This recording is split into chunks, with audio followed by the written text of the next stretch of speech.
Welcome to Spectral Shadows, where every story drags you deeper into the dark.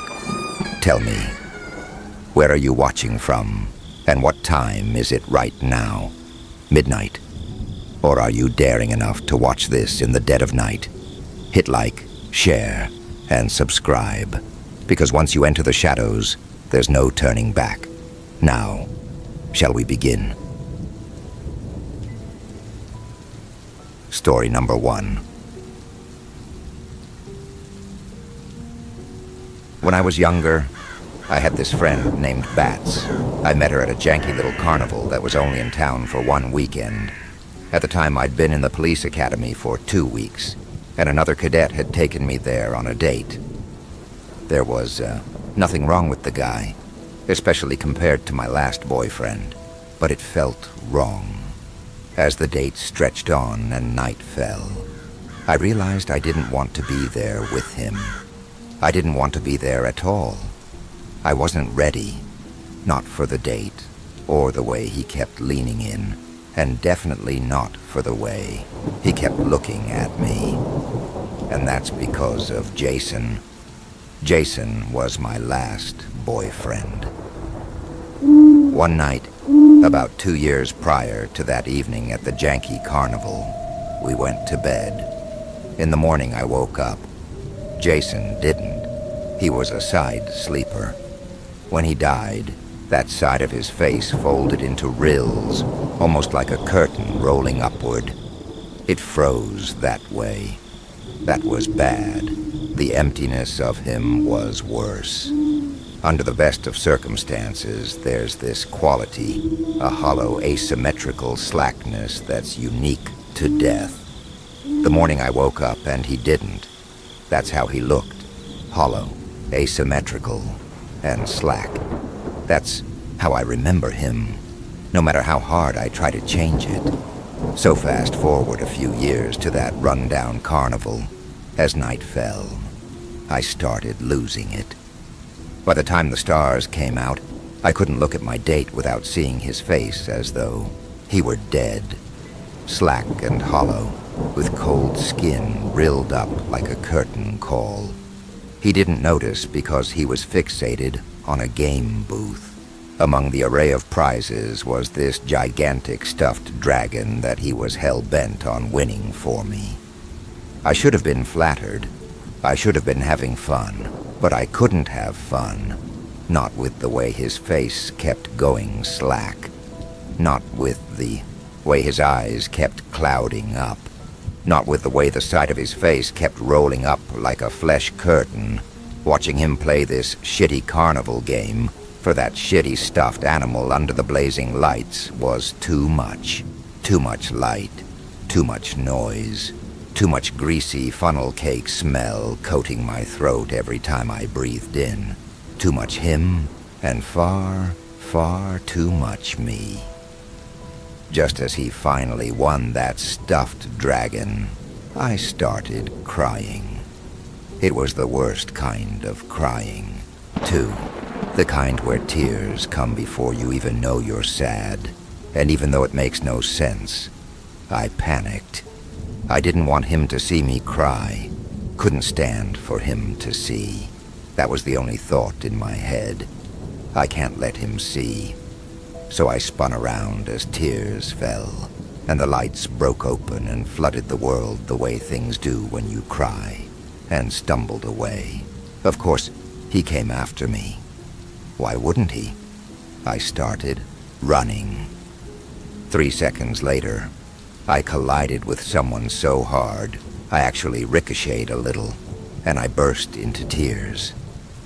The next thing I knew, the lady I'd run into was holding me tight and telling my poor date to fuck off before she called the cops. "I am the cops," he said. That made me laugh, but I was crying so hard, it sounded like a sob. That sent my savior into overdrive. Every cop-related slur on this earth erupted out of her. So loud, she drew a crowd. Or maybe the funnel cake stand was drawing. The crowd with its sticky sweet grease smell, and she was just the entertainment. She screamed until my date finally left. It was impressive. It was also embarrassing when about 2 minutes later, I felt the need to tearfully confess that I was also a cop. She patted my back, bracelets jangling as they caught the lights. All cops are bastards, including you. But bastards need friends, too, especially little ones who still have time to grow and shed their bastard skins. What? I asked nervously. She pinched the sleeve of my jacket and pulled upward. Her face lit up so brightly that I was sure she was mocking me. Look, your bastardness isn't even a skin yet. It's still a coat, which means there's plenty of time to fix it. I bet the mirror would prove it. What mirror? The mirror in my favorite place in the world, which is a shitty little nightclub. It and the mirror are magic. It shows you who you really are on the inside. Want to come see? No. Good. Because you're not ready. And when you're not ready, the mirror drives you insane. I've seen it. We've got to fix you first. So let's get fixing. And that's how I met Bats. So as a kid, I always felt like I'd been born with a moat around me. In my mind's eye, this moat was huge and deep, full of jagged rocks, waiting to kill you if you tried to dive, and circling sharks ready to eat you if you tried to swim. It felt like the water was lapping closer every day, threatening to wash the ground out from under my feet and carry me out to the sharks and the rocks. I felt like I either had to wait to drown or take a running leap and pray I'd jumped high, enough to clear the moat and reach the solid ground on the other side. And I did exactly that, but barely. In my imagination, I was pinwheeling for balance on the edge of the moat while soft ground crumbled under my feet, threatening to spill me into the water. I still feel like I'm pinwheeling. Anyway, I think Bats had been born with that same moat. But she didn't try to jump across. Somehow she just danced on the water, dodging rocks and sharks like it was nothing. I don't even know what I'm trying to express here, except to say that Bats was everything I wanted to be, which is everything I'll never be. Bats was lanky and somehow withered, even though she wasn't much older than me. She had dark hair and eyes that were almost yellow. In low light, they were bright as molten gold. She wore stacks of antique bracelets and billowing bright scarves that contrasted with her clothes, which were mostly black and generally outrageous. Her voice carried the telltale rasp of someone who's played a little too often with substances, and her laugh was grating but wonderful. She worked the dish pit at a chain restaurant and lived 2 blocks from me. Her apartment was a cluttered riot of color and light. She hated lamps, so string lights in every shape and color crisscrossed the ceiling and the walls like giant spider webs. Her place wasn't just cluttered with light and junk. It was cluttered with people, too. Young, old, wealthy, homeless, whole, broken. People of every kind, whose only commonality was that they belonged to Bats somehow. I became one of them. When Bats decided you were hers, she never let you go.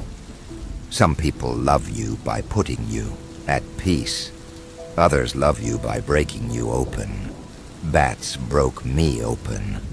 She was the first person to notice I had an eating disorder. She didn't shame me for it, or romanticize or fetishize it, either. What she did was ask what my favorite cookies were. "Oatmeal," I said. "Fucking gross," she answered. Instead of oatmeal cookies, she baked a giant batch of her favorite double chocolate chili cookies, and made me eat. It worked. It shouldn't have. It wouldn't have if Bats hadn't made them, but she did. So it worked.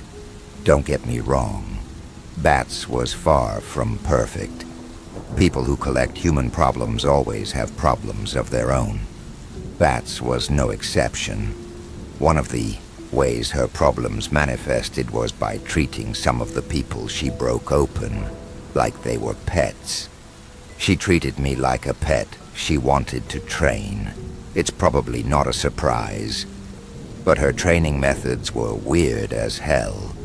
Most of them focused on what she called my bastard coat. Bastard coats are the outsides we put on to disguise our insides, she told me. But the problem with bastard coats is they eventually replace your insides. We have to teach you how to shed your bastard coat and wear your insides out before you become a bastard forever. Weirdly, she kept dangling the promise of her favorite club, the one with the supposed magic mirror, over me like a reward. Once you shed your bastard coat, I'll take you to the club to see who you really are in the mirror, I promise. But see, I didn't care. Only Bats could think that standing in front of an antique mirror at a crappy club was a reward. For that matter, only Bats would think of survival. Because that's what the police academy was for me, survival. As a bastard coat. And only Bats would make it her mission to change someone like me into someone like her, solely through the power of love. I'll be honest, I used her. The care that she showed me, the love she gave as freely as breathing, was something I'd literally never experienced. It was like a drug. It was a drug. I became a junkie. I had no intention of doing any of the things she wanted me to do. Breaking myself down and putting myself back together. Changing my life path. Leaving the academy. Shedding my bastard coat and wearing my insides out. I literally didn't even know what she meant when she said these things. But pretending was the price of her adoration, so I pretended I shouldn't have, and not just for her sake, for mine, too. The way she treated me reminded me of Jason. Like him, she was always pushing me to be something I wasn't, pressing me to be what she thought I was instead of learning who I was, but I didn't care. Not when she baked entire batches of chocolate chili cookies for me to graze on through the day. Not when she rearranged her shifts to pick me up after work so I wouldn't have to walk home alone. Not when she told me that underneath my bastard coat, I was the sweetest person alive. Not when she told me there was nothing I could do to make her let go of me. Not even when she exerted every bit of power she had over me to make me stay in her dark, bright, cluttered apartment with her other problem people. Soon I spent more nights at her apartment than mine, curled up in a blanket nest on her bedroom floor under a web of purple string lights. I wasn't the only one. At any given time, there were several other people crashing on her couch or her floor. She was closer to all of them than to me. Just as an example, she took these other friends out every night. They always went to the club with the magic mirror that supposedly reflected who you really are inside. The mirror I wasn't ready for, and I wouldn't even have been able to go. I had to be up at 6 every morning for the academy, and 6 is about the time Bats finally stumbled home after her nights out. But that's not what mattered. What mattered was that she was the person I was closest to. But I wasn't the person she was closest to. Bats was the only person I'd ever been able to spill my heart to.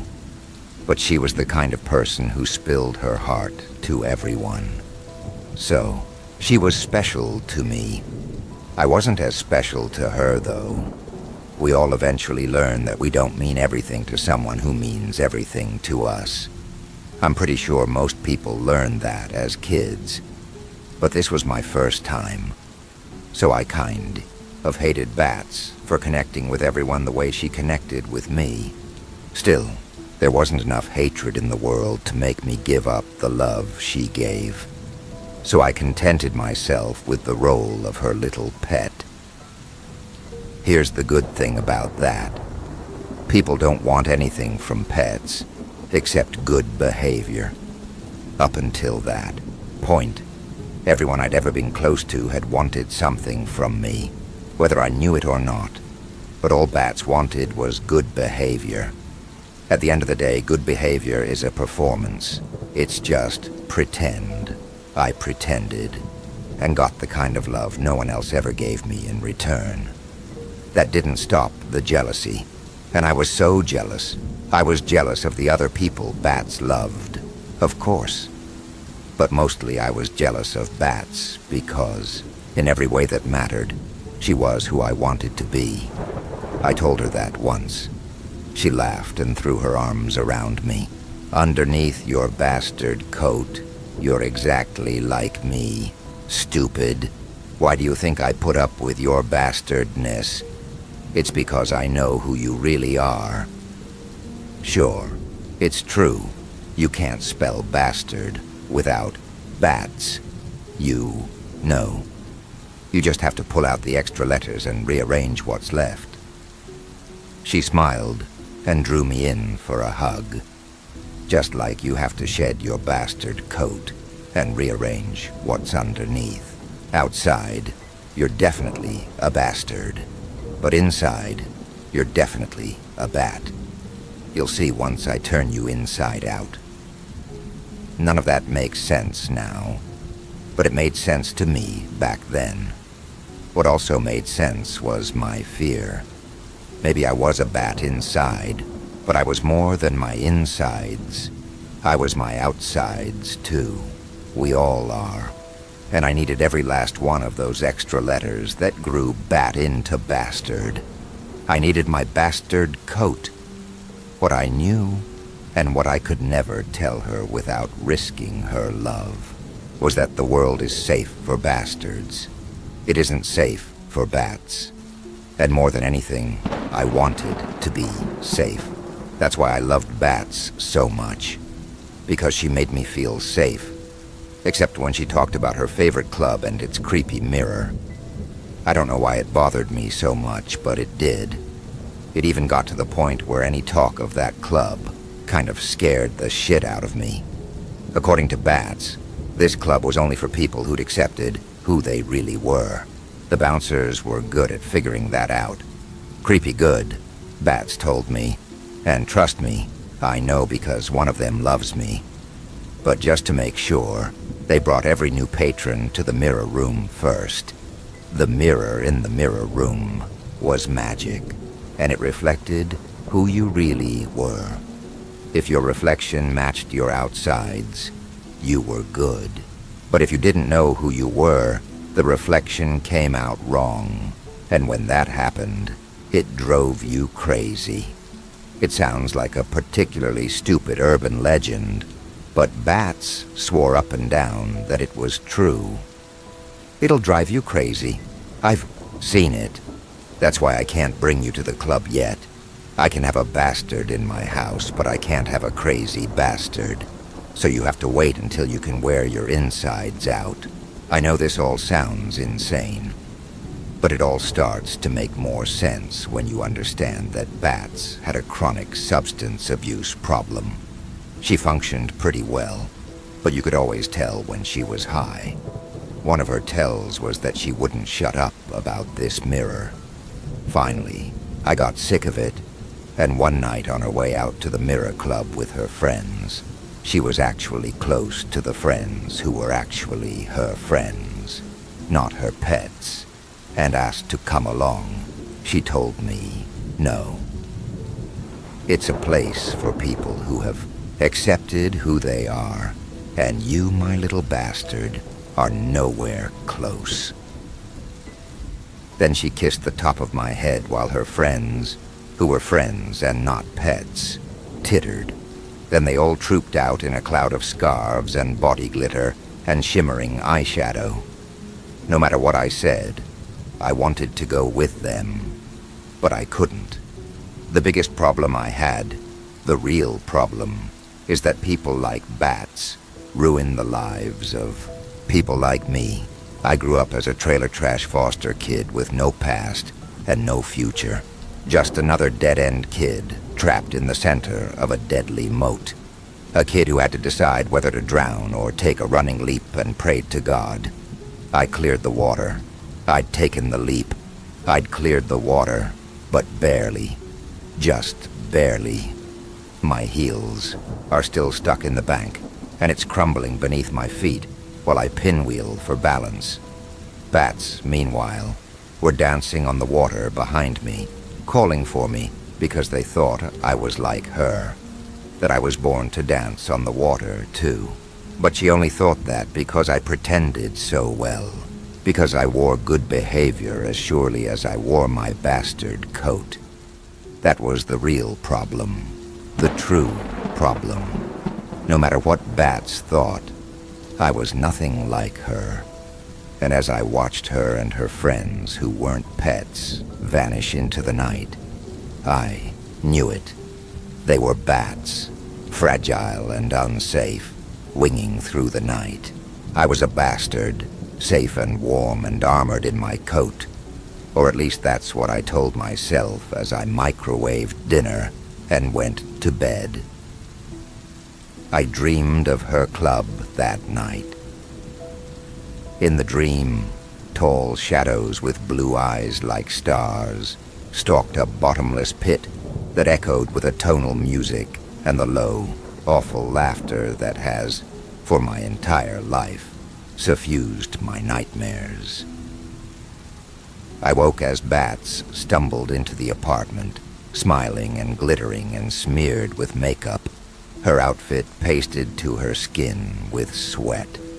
A cloud of perfume trailed behind her, settling over me as she stepped over my blanket bed.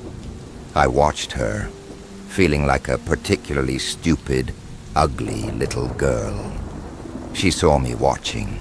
Bats always saw me, even when I didn't want them to. Finally, she dropped down beside me, a glittering phantom, and stroked my hair. It was an amazing night, she said. I wish you'd been there, and you will be soon.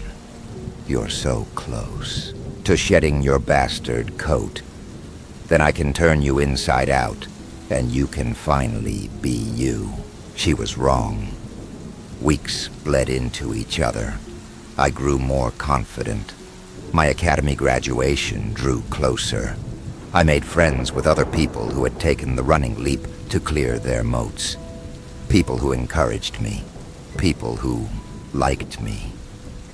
The ground beneath my feet stopped crumbling quite so fast, and my bastard coat got heavier by the day. Sometimes in my nightmares, I actually saw that coat. It always melted into my skin and settled over my bones. Instead of me wearing my insides out, my coat was wearing its way inside. One day after work, my sergeant walked me out to my car. She saw bats waiting for me and said, "Take it from me. People like her will ruin your career." That made me angry. It was so unfair, so untrue. Except maybe it was true. Maybe I knew it, and maybe that's why I clung to bats. Because I wanted her to dance up and pull me off the crumbling bank and into the shark-infested moat. Except I didn't want that. I didn't. So I began the process of unclinging. Only bats didn't allow it. I'm not saying that's healthy. I'm just saying that's how she was, and I lapped it up. Like always, I couldn't help it. I felt at peace when I was with her. I felt loved. I felt like I was home. I wasn't, and I knew I wasn't. But I pretended. Sometimes pretending is all we get. So I pretended Bats was my family. Actually, that's not completely true. She was my family, or at least the closest thing I had. But I pretended I was her family, too. And that really was pretend. Bats loved me, but she didn't love me like family. She didn't love me best. She just loved me like she loved everyone else. But that was more than I'd ever had, and I took it without giving anything back except fake good behavior. A few weeks later, I graduated my academy. Bats refused to come to the ceremony on principle. That's too many bastards in one place for me. The smell alone would kill me. But she took me to mini-golf after. She was high, and the sky was a blazing, hazy, smoggy riot of color, so beautiful it could have come out of a nightmare. Everything was hot as hell and miserable until the sun went down, at which point it turned hot as hell and perfectly pleasant, like the air was a warm bath. After our game, we bought the biggest drinks we could at the 7-Eleven and wandered to the park, where we laughed and yelled and danced like we were drunk. We weren't, not at all, except we were. Once we slurped the last of our soda and crunched the last pieces of sugar-stained ice, we plopped down on the grass and looked up at the sky. There were no stars because of light pollution, but we pretended. She said, "I'm taking you to the club tonight." Why? Because right this very minute, your bastard coat is slipping off and your insides are shining through. You have to see for yourself. Then you'll shed your coat for good. She pulled me to my feet and led me home, where she issued instructions. Dress however you want, but leave your bastard coat open so everyone can see who you really are underneath. I don't remember what I wore, only that the night was so oppressively hot that I sweated through them immediately, but not in a way that made me feel disgusting, in a way that made me feel like I was sparkling. When we reached the club, there was a line winding down the sidewalk. Music inside echoed. It didn't sound like club music, which was a relief somehow. The line inched forward with aching slowness because the bouncer took so much time inspecting everyone. He raised their coats, patted them down, and made them turn around and around. Normally this would have gotten my hackles way, way up, but this wasn't normal. Somehow, there was something completely, primally right about what he was doing. For some reason, that sense of utter rightness unsettled me, as much as if he actually had been predatory. "I'm glad it's him tonight," Bats said happily. "He's the one who loves me." To pass the time, I studied the people in line. With unease, I noticed a few faces I'd seen on my recent rounds in the county jail. My mentor's words wound through my mind like a poisoned current. People like her will ruin your career. Finally, we reached the bouncer. Bats swept forward. The way he looked at her proved her right. He adored her. He checked her over and waved her in with a smile that enchanted even me.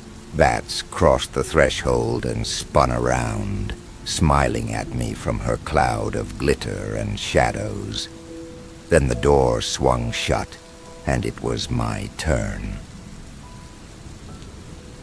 As the bouncer's eyes turned to me, I suddenly felt heavy, so weighed down, and terribly, terribly hot, like I was wearing the biggest, heaviest coat on earth. He swept my hair back, turned my head this way and that, and tugged the strap of my dress. He had no smile for me. Finally, he said, "You can't come in. Your bastard coat has become your skin." The world kind of stopped. I felt so stupid, so embarrassed, so I did what I always did when I was upset, which was laugh. Then I spun around and marched home. To my home, not hers. That night I dreamed of the club again, of its wide-smiled doorman marching me to the magic mirror. The glass swirled with darkness and blinding light and dozens of eyes, each and every one locking onto me. Terror drowned me, followed by panic. I twisted and flailed against the bouncer, who flung me in front of the mirror. I knew deep in my heart that I couldn't look at my reflection, that I couldn't inflict whatever waited there on the world or myself. So I closed my eyes. Then I woke up and got ready for work. Bats was waiting for me when my shift ended. I tried to avoid her, but Bats didn't know how to be avoided, and I didn't know how to stay away from someone who loved me. So I got in her car, and she drove us back to her apartment. Back home. Back when I was in foster care. I always dreamed of coming home. In reality, going home only ever felt sad. But in my dreams, stepping across the threshold into my parents' home felt like a relief so profound it was heartbreaking. Stepping into Bats's apartment felt like that. It always felt like that. That's why I couldn't ever stay away from it, or her. I know it wasn't fair. I'd never been fair to Bats. From the very beginning, I always took more than I gave. But something about my experience at the club, about the bouncer's face when he told me my bastard coat had become my skin, made me take even more from her. And the more I took, the more she seemed to love me, so I kept taking without giving. And I wasn't the only one. Just look at who stayed in her home, who she spent her time with, who she sought out, who she protected. Bats loved people who needed her, and she gave everything to people who took everything. So that's what I did. I thought it would be okay. Well, no, that's not true. I just never thought about it. She did, though. One day, while making another batch of those chili cookies, she said, "I think you only love me because I give what no one else ever has, and I'm glad, because that means you'll never let me go." Then she hugged me, in the process, powdering me with flour and cocoa and cayenne pepper. I felt the weight of my bastard coat sinking into my skin, sinking deep, turning my insides into itself. I'd never let you go anyway. I lied. She didn't answer. When Bats didn't answer you, it meant she didn't believe you. And honestly, that pissed me off. So I decided to do something about it. That night, like most nights, she took off with her friends who weren't pets to go to their Magic Mirror Club. I stayed behind. As I got ready for bed, I put my pajamas on inside out. When Bat stumbled in at 5 in the morning, she didn't notice. When I got up for the day, I put my shirt and my pants on inside out and made breakfast. She staggered into her tiny kitchen. A little later, bleary-eyed and so smeary with makeup, she looked more like an impressionist painting than a person. It took her 15 minutes to notice my clothes were inside out, and when she did, she laughed until she hiccuped. "You'll shed that bastard coat soon, don't worry."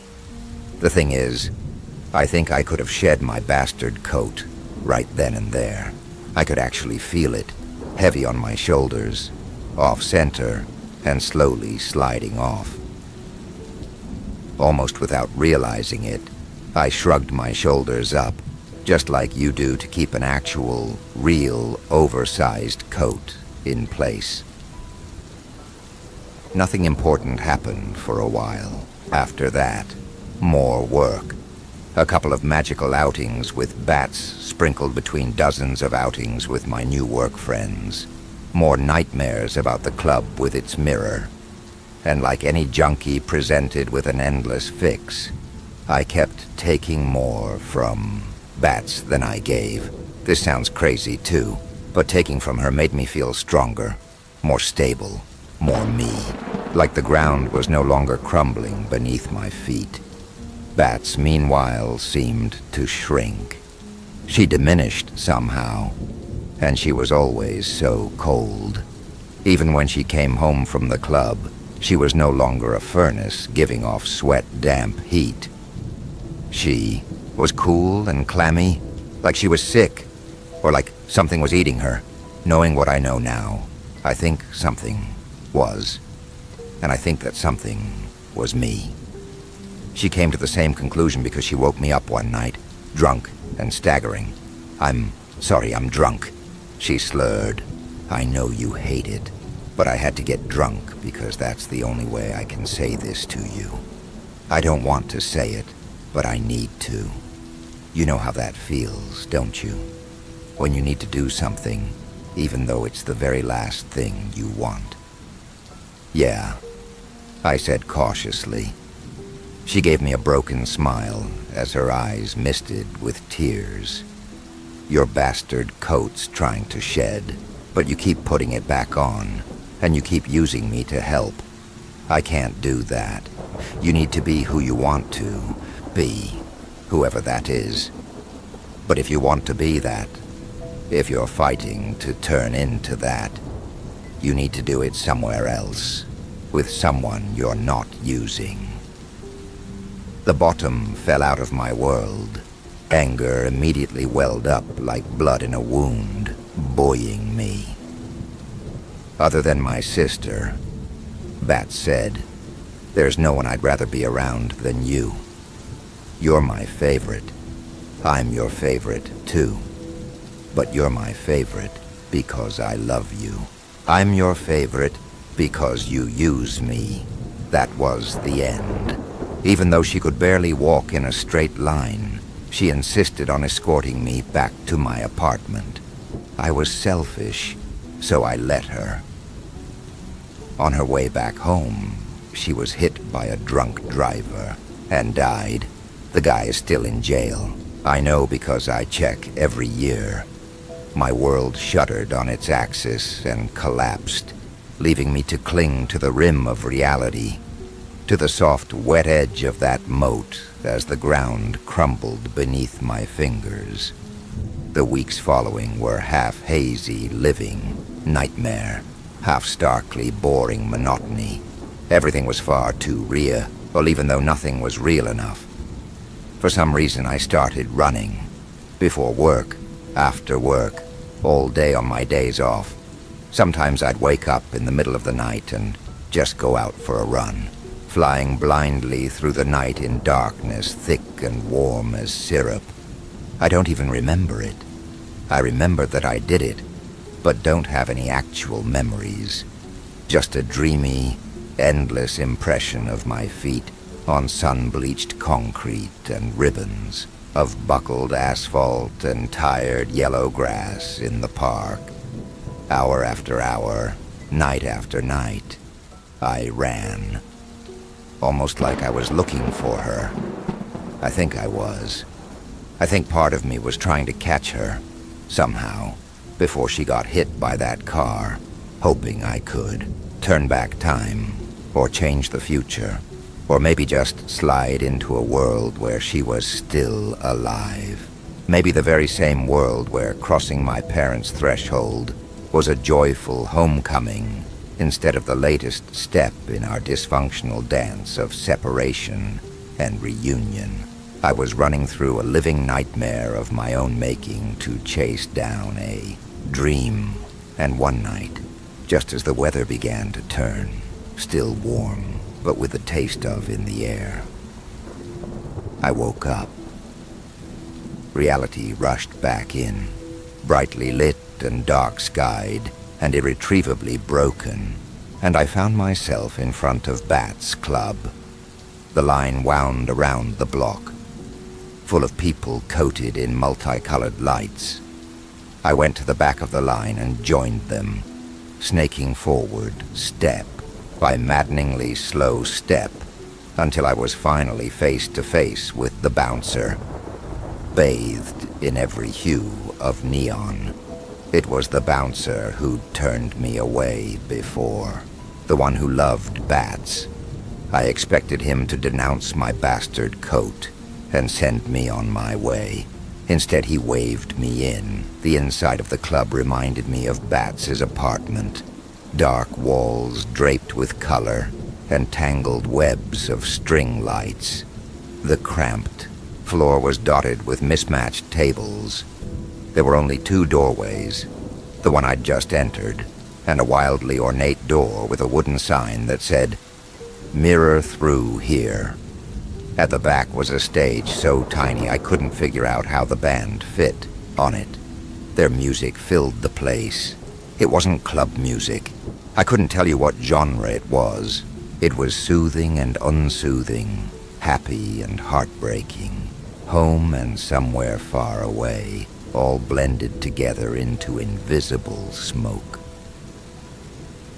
I took a seat at one of the mismatched tables, one that reminded me of the nicked, scratched, paint-splattered folding table my grandma kept in her old house, and watched the band. When the set ended, I stood up, just as someone touched my hand. I looked up and saw the bouncer. He looked back with resignation. Then he slid into the seat beside me. "She told me you were just like her," he said. I didn't need to ask who he meant. "Can I see if that's true?" I nodded because I didn't know what else to do. He gave me a smile, a small pained one, nothing like the magic one he reserved for bats, then pulled me to my feet and across the floor. I felt like I was in a dream. Not just any dream, but the dream where Bats was fine, where I'd never hurt her, where going home to my mother felt like joy instead of another disaster, a dream where the ground no longer crumbled beneath my feet. The bouncer led me through the ornate door.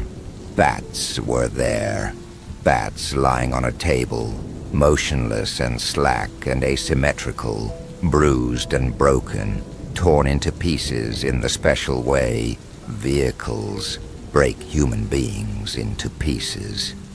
Terror drowned me.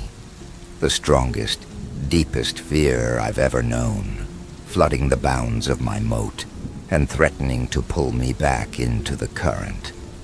But it receded, slowly, and once receded, I approached the table. Bats were dead but not dull. Her skin shone dimly and unevenly, like a guttering flame. In places where her flesh had been ravaged and road-rashed into non-existence, her insides glittered through like powdered glass. Around her was a shimmering, multicolored storm of activity. People surrounded the table.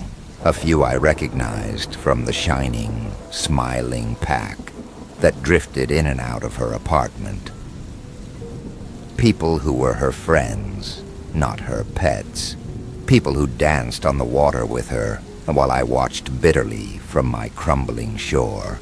Most I didn't recognize at all, although a few felt familiar in ways I can't explain. Two of those were angling a large mirror over her body. They were built strangely, thin, spidery, almost spindly, and terribly graceful. They weren't frightening or ugly, but looking at them too long made my stomach flip-flop and clench the way it does when I see a horrific injury. Their mirror caught and magnified the bats' chests, then turned sideways so that the bouncer and I could see. My breath caught. Where her heart should have been was a ragged, gaping hole. "We've been trying to wake her up since she got here," the bouncer told me. Every word wound through my head, gentle and hypnotic. "But she's missing something. You can give it back." I looked at Bats's reflection, at the way different colors rose and fell and danced across her skin, like light on dying embers, at the empty cavern where her heart should be. I understood what the bouncer was asking, and in that moment, I was dying to give it. I grabbed my own chest, expecting my fingers to sink into my skin the way my bastard coat did in nightmares. Or maybe for everything to already be cut open. It's insane, but somehow I really thought I'd be able to reach into my own chest cavity to pull out my heart and put it in her chest. I wanted to. I was ready to. The bouncer took my hand again. "It's not that easy. First, we have to make absolutely sure you're just like her." Then he turned me around to face another, much smaller door across the room. It was half open. Darkness bled out. Etched into it were the words, "Mirror Room, da Bat's magic mirror." The mirror that shows what you really are, that proves you're who you really are, or drives you insane. The thing, I realized, that I feared more than anything. The bouncer took me by the arms like an insolently graceful dance partner and led me to the door. Unlike my nightmares, I didn't fight or flail, and he didn't fling me down. He only pushed me inside gently, then shut the door. The darkness was absolute, and my terror overwhelming for one endless second. Then the lights snapped on, heavy as syrup, hot as the sun, illuminating, swirling storms of dust, and the massive mirror across from me. I caught a glimpse of my reflection, just a glimpse. It was enough to make me panic. I covered my eyes and stayed that way for a long time, sweating under the lights with my hands pressed to my face. At some point, I realized I was shaking. That opened the door for other perceptions, each more painful than the last. The heat, the sweat cutting rivulets down my painfully hot skin, my clothes clinging to me like oily film, and over it all, thick and heavy and maddeningly itchy, was a coat.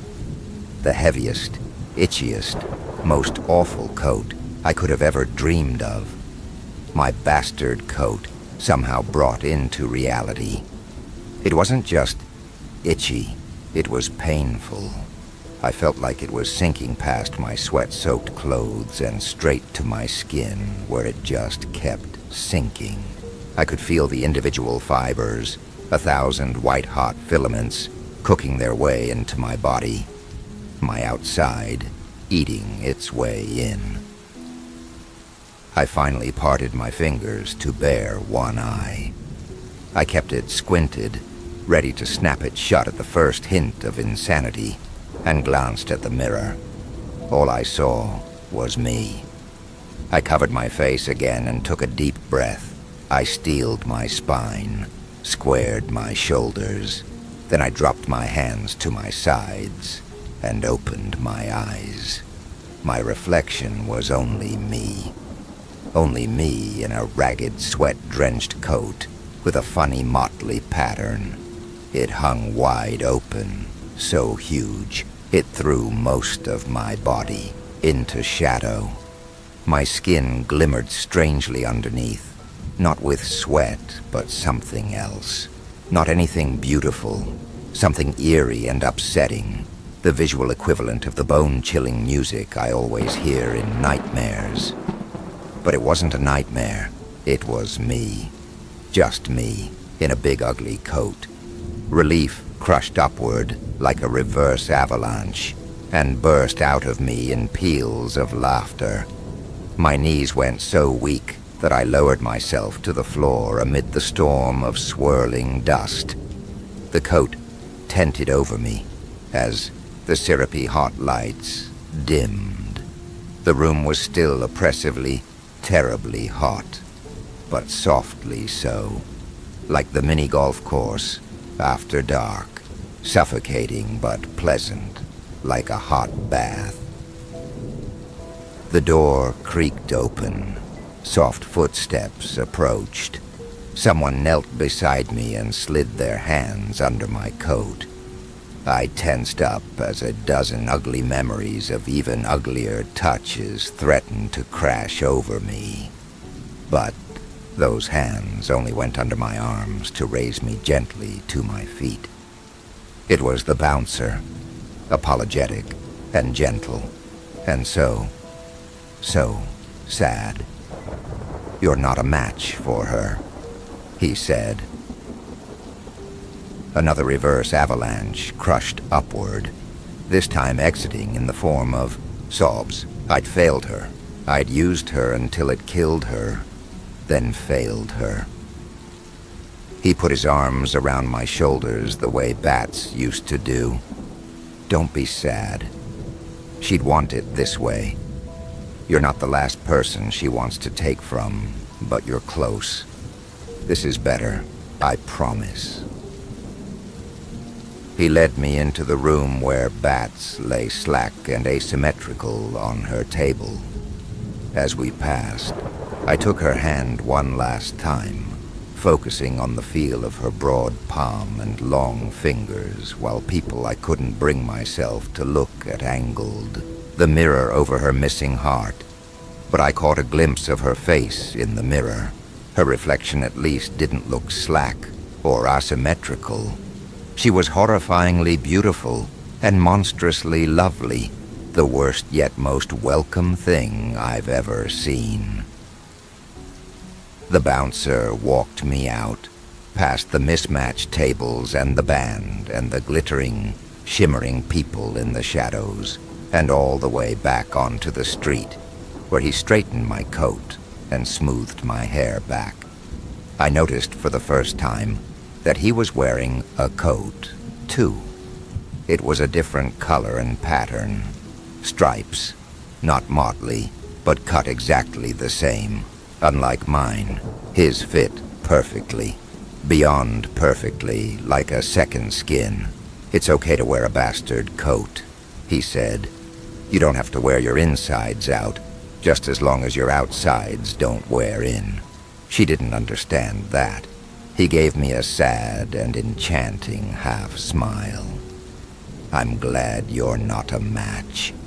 It would have hurt me to take you apart." Then he sent me on my way, with my bastard coat dragging on the ground behind me. I staggered home, just like bats used to, stumbling through my apartment in a haze of shimmering sweat. I collapsed on my bed as the room spun gently. As I fell asleep, I noticed I couldn't see my coat anymore. I could feel it, heavy as ever on my shoulders. But I couldn't see it. I haven't seen it since.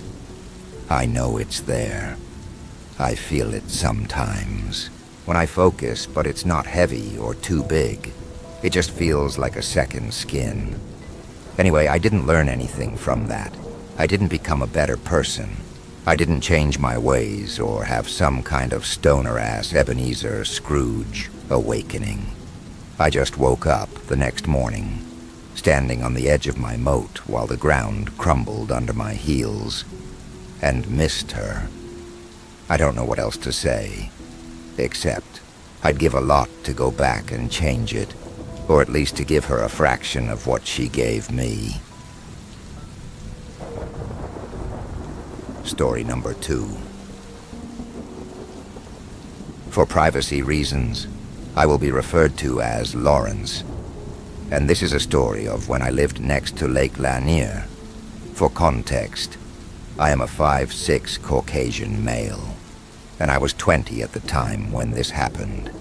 I was living in a 4-story house. Well, if you want to count the attic as part of the stories, otherwise 3-story. My neighborhood was peaceful and lots of good neighbors that usually keep to themselves.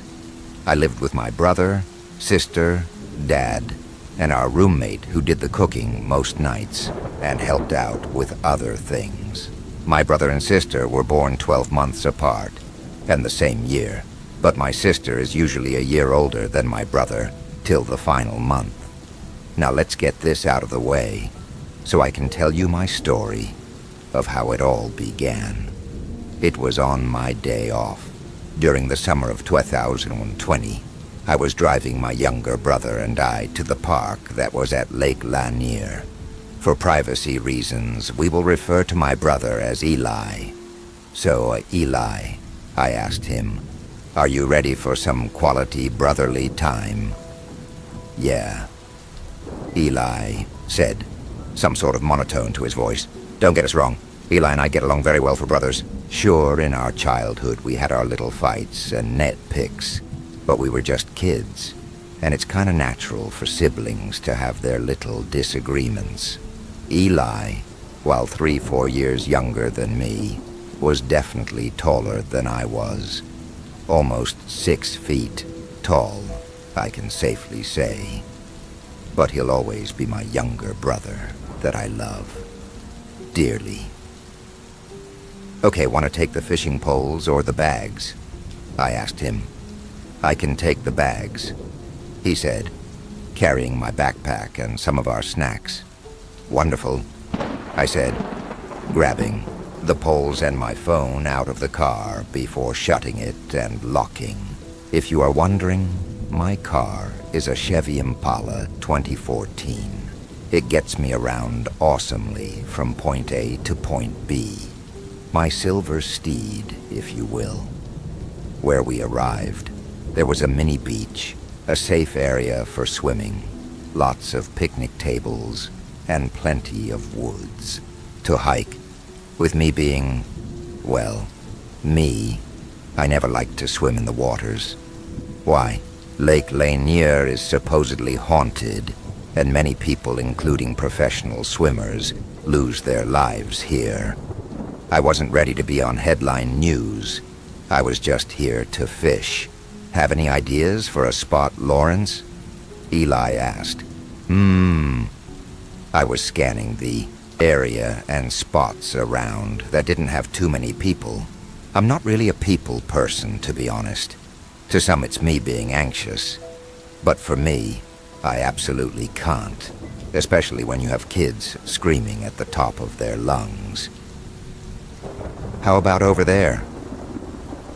My brother nodded, and we walked over in that direction. We have passed a guy who looked to be in his 40s, and someone maybe in his early 20s I assumed was his son. They had just caught a huge, largemouth bass. It was quite a sight. My brother and I had reached the spot and took a seat, setting up our fishing stuff.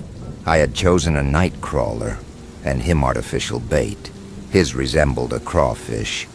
"So you've picked that one?" I asked Eli. "Yep. It's more realistic than flip-flop designs." He had that weird grin and then faced the lake, holding his arm back to cast. I watched him almost like flick his wrist to send his line far out. If I had a good guess, it was about maybe 50 feet. I would normally say it's impressive, but that was truly incredible. "Try that one out, Lawrence. You're on." I laughed, then took a deep breath, casting out to the waters. Not as far as he did, less. But I gave a nervous grin as I admitted defeat. That one was rigged. "Sure it was," he said, and stared out at the lake. It felt like hours, when in reality it was minutes. My brother's line started twitching, then jerked. He pulled back and started reeling in the line. I got excited, and set my rod down quickly to watch him fight, with whatever got the bait. The end of the pole was holding on as it bent downward, and once it came into clearer view, he had caught a large mouth. It looked to be maybe 18 pounds. I didn't doubt my brother would lift it. He was stronger than myself after all. He laughed a little. "Hey, let me get a pic. Dad will be amazed." I picked up my phone that I had left and opened the camera, positioning it to face him. He had a neutral expression, like many photos he was in. I'm not one to tell you to smile. Whatever expression you want to use, I'd accept. "Great catch, dude. Thank you," he said, looking at the fish. But as we celebrated his catch and him slowly going through the process of gently and respectfully releasing the fish, I happened to catch something unusual off in the distance.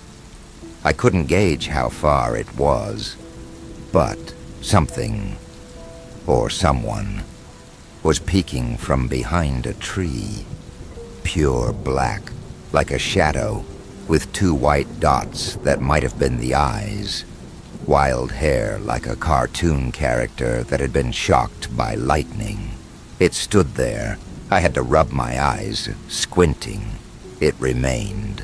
"Hey, Eli?" I asked. "Yeah," he said. "What's up, Lawrence? Do you see that? Just ahead." I pointed behind him in the direction of the thing. "Huh?" He turned around and looked back at me. "No, I do not. Are you okay? I will admit I have been feeling very anxious lately. Down. Depression, even. I had recently been broken up with by my ex-girlfriend of 4 years, whom we will call Bridget, as well as the passing of our family cat, Carl. He has been my buddy since I was 10, and for him to suddenly be gone before Christmas, a week before, was hell for me. It was too much weight for me to carry over my shoulders. Perhaps this was my negative emotions playing tricks on my brain. It has to be that. "Lawrence," Eli said, "I know your breakup with Bridget and the death of Carl have been weighing you down, and I can't tell you to shrug it off, but please, try and ease up." Right. I looked at the thing that was still there. Maybe it was grief in the physical form of my struggle to let go.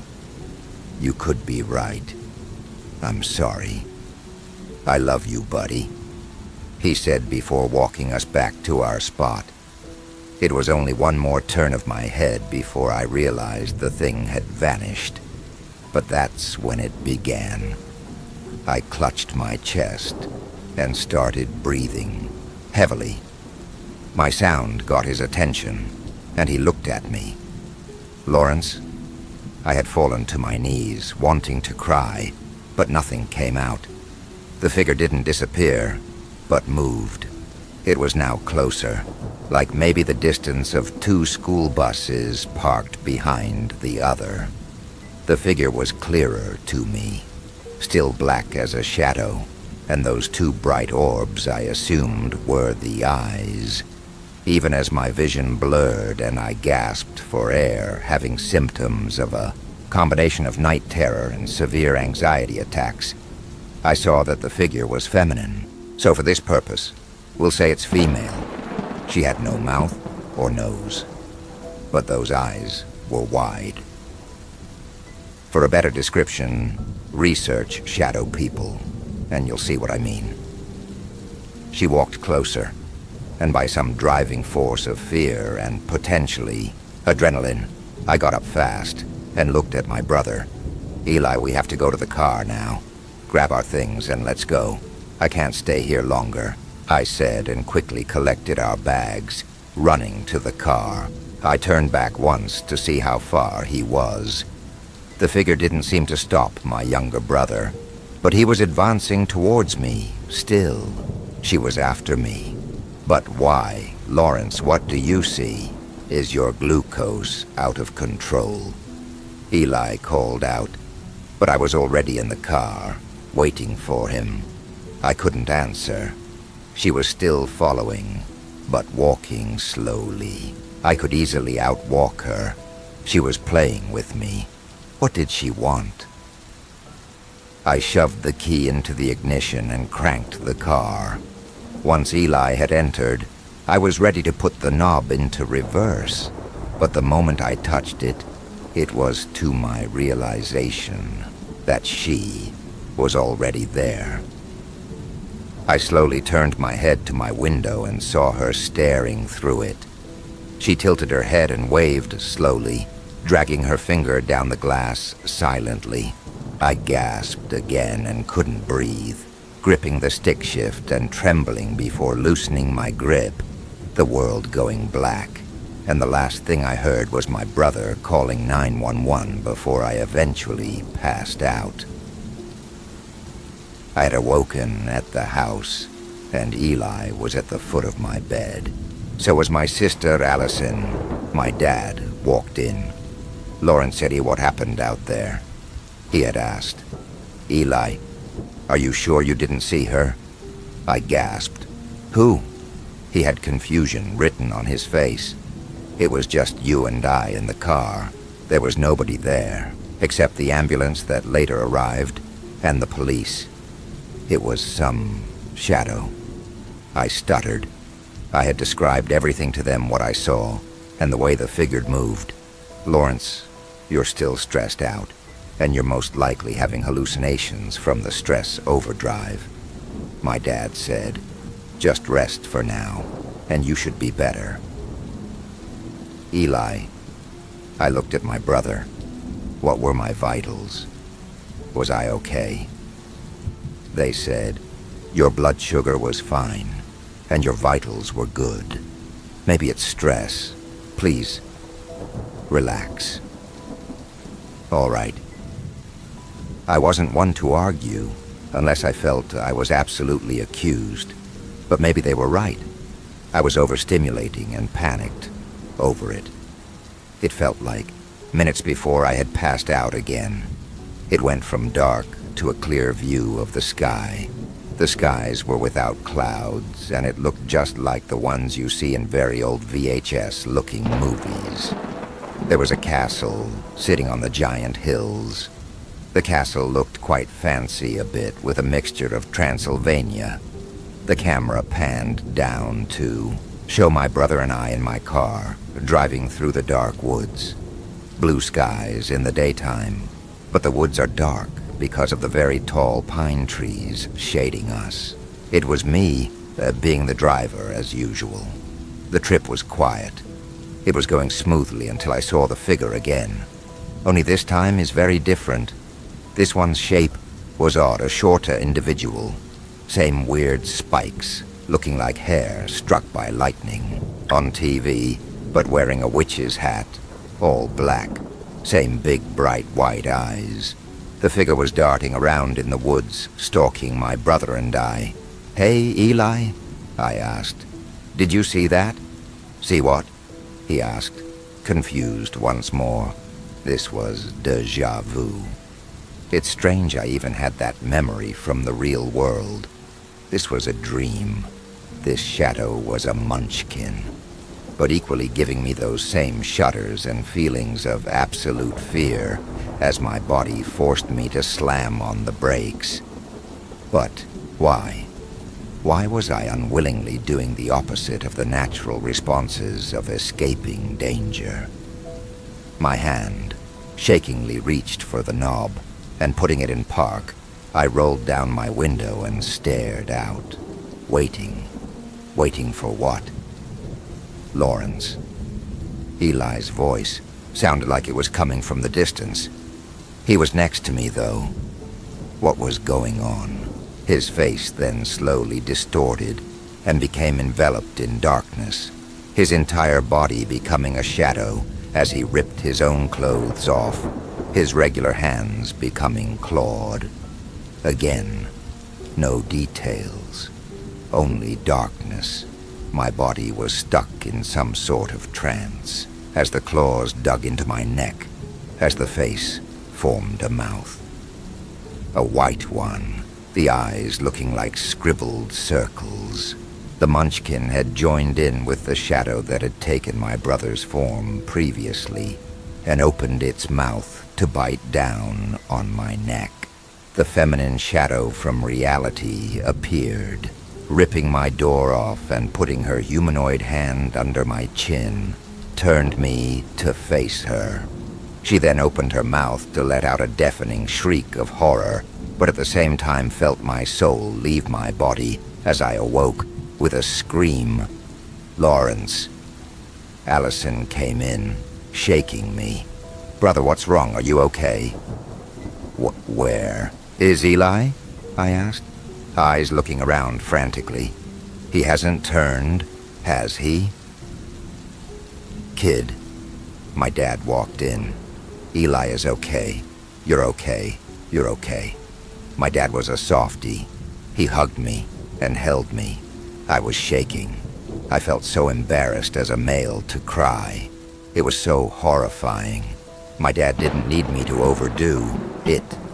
He said it's natural to cry. Usually when I wanted to cry, I had to be alone. But usually Carl would be by my side, kissing me and rubbing against me. He wasn't here. It broke me more. I spoke his name a few times. "Hey, buddy." My dad let go. "There's nothing to hurt you. Nobody is gonna hurt you. I promise. You're safe here with us." "Yes, big brother." Allison hugged me. "We're here for you. Bridget is a nobody. Don't let her get a hold of your thoughts." I turned my head to look at the window. I saw a mother bird with her babies, feeding them a worm. I slowed down my breathing, trying to ease up. It was difficult, but eventually I was good again. I felt my phone vibrate on my bedside, and I picked it up to see it was a message from Bridget. I shook my head as my heart sank. She texted me again, but what for? I read the message. "Hey, Lawrence, I'm checking on you to see if you were okay." That was what she texted me. Wiping my eyes, I texted back, "Yeah, I'm fine." I gave her a short answer. When I'm upset with someone or don't want to be bothered, I give a short answer. Not even a minute later, she responded. It was shown that she read it the moment I sent her a text. "Are you sure? I can tell something was wrong." "Don't worry about me. What do you want?" I finally texted her. You can say I'm mean for this, but she did kind of break my heart. So, it's fair to me. If this is a bad time, I'll come back later to check on you. I just wanted to see if we could call. "Bridget, why don't you talk to one of our mutual friends? Like Abigail. She's female. Your talk could be something she can help you with." "Listen, I just want to talk to you. I've known you the longest, and I feel more comfortable with you with what I need to get off my chest." Fine. I was the first to press that call button. It was Instagram ringing. 1 ring, 2 rings. Then that familiar sound of the other end picking up. There she was. As much as it hurt to see her, Bridget was still a very, very gorgeous woman. She had occasionally changed her hair color, but right now, it was strawberry blonde. Her emerald eyes are behind her cute glasses. It was like looking through one of those scopes that jewelers look through to see if a diamond is real. That's my comparison, at least. Her precious face. But instead of her smile, it was her crying. I've only heard her cry once. This was the second time. She was panting, and I just looked at her, dumbfounded. See, I'm not great at expressing or processing my own emotions. It hurt a bit to see her cry. "What's wrong, Bridget?" I tried to sound sincere, but my own heart broke over her was winning. He and I had broken up. She cried.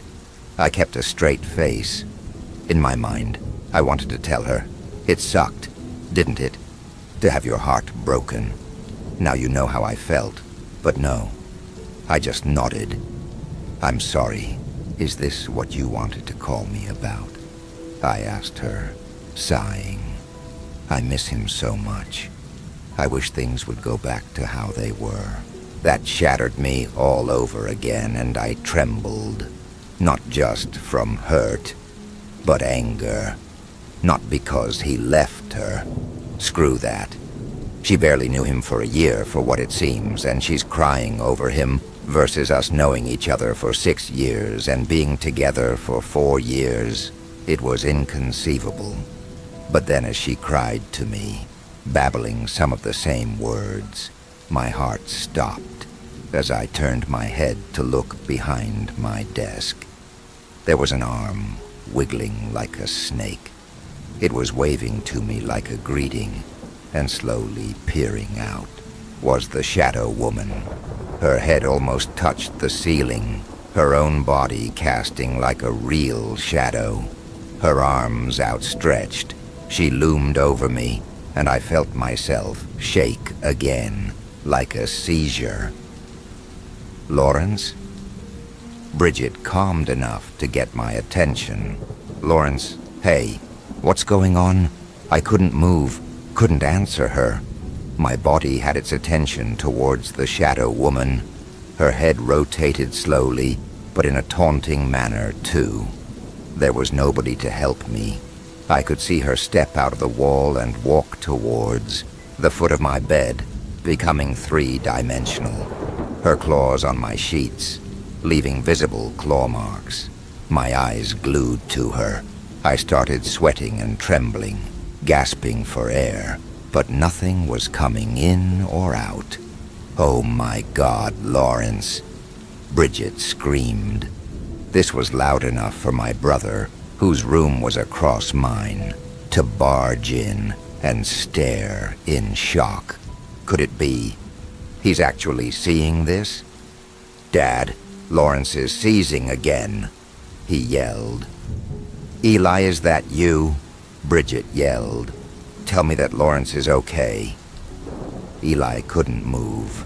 I think he was finally seeing something that I was trying to explain.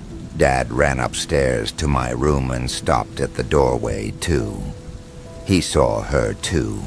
Everyone was at the doorway.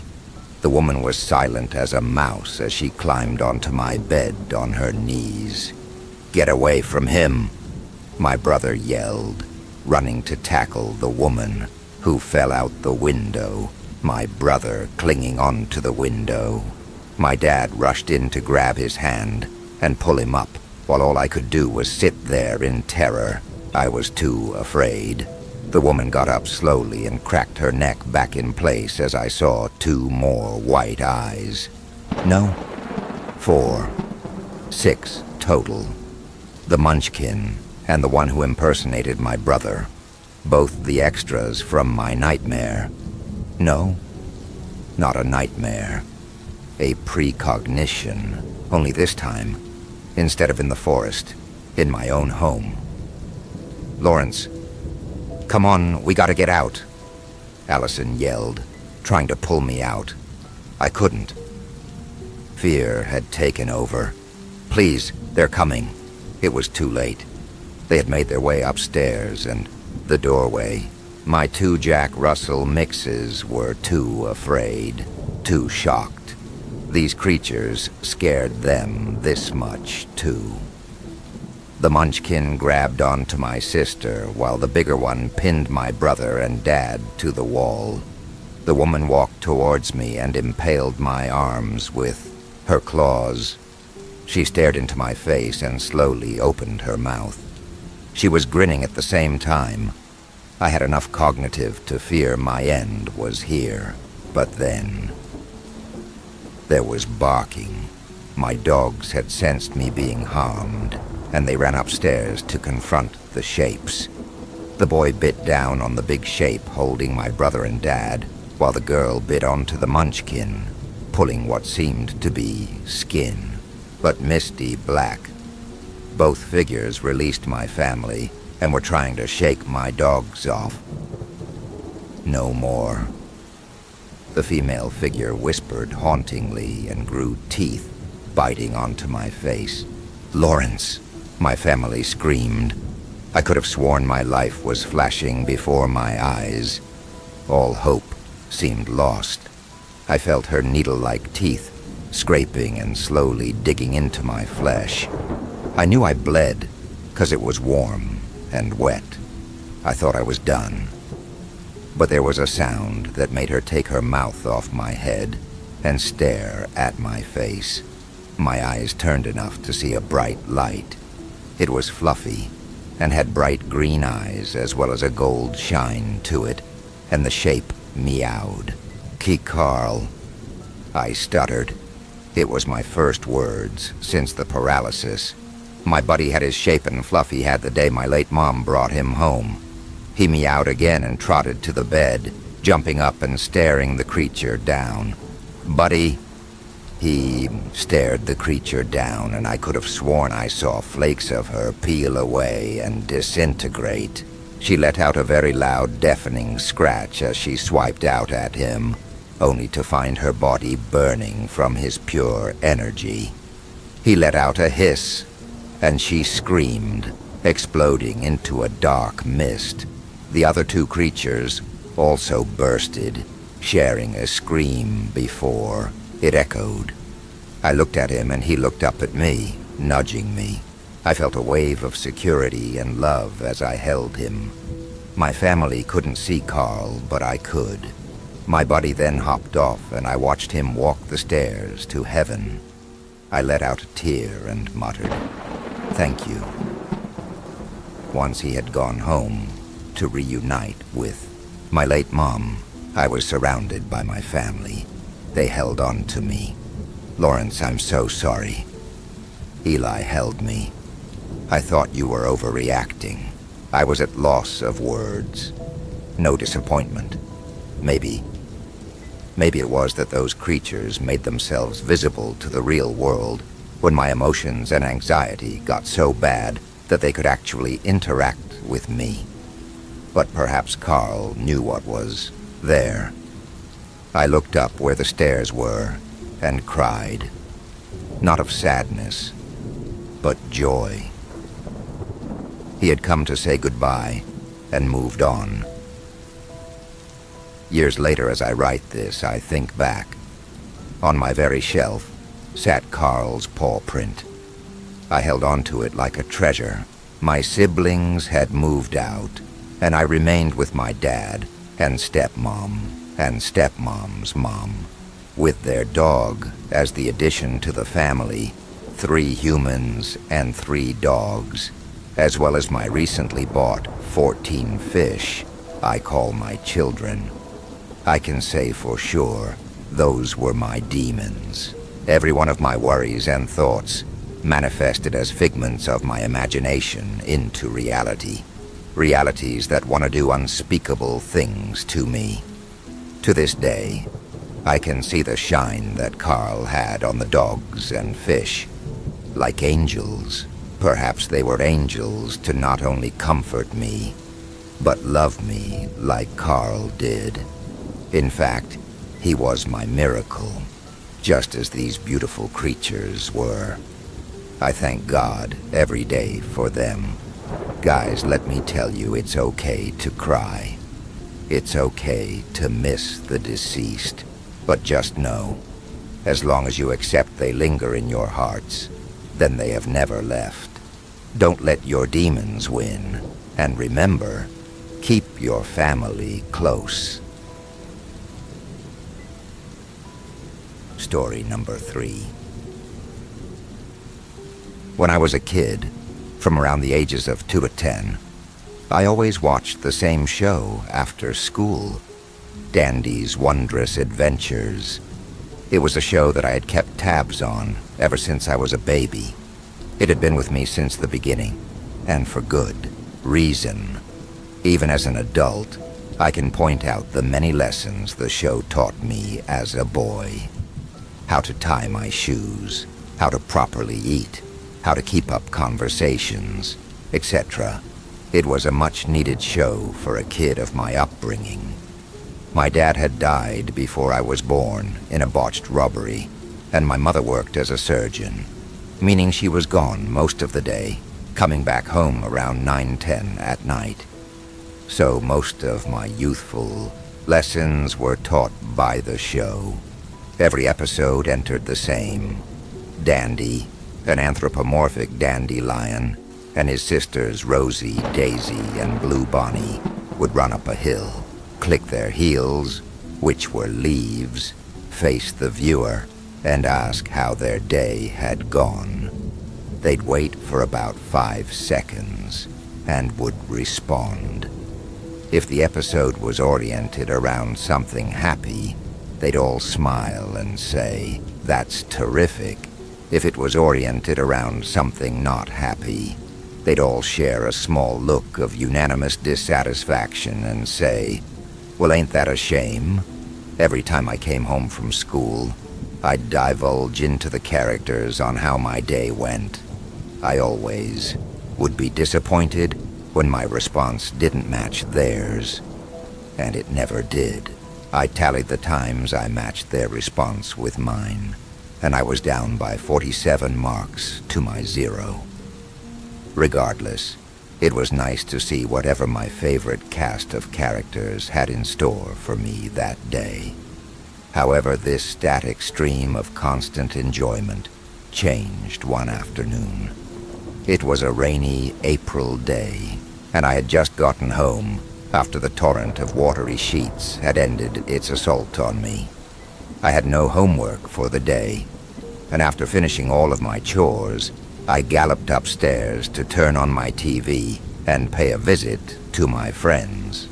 Once again, the episode entered the same way, with Dandy and his sisters dancing up the hill, stopping, and asking me how my day had gone.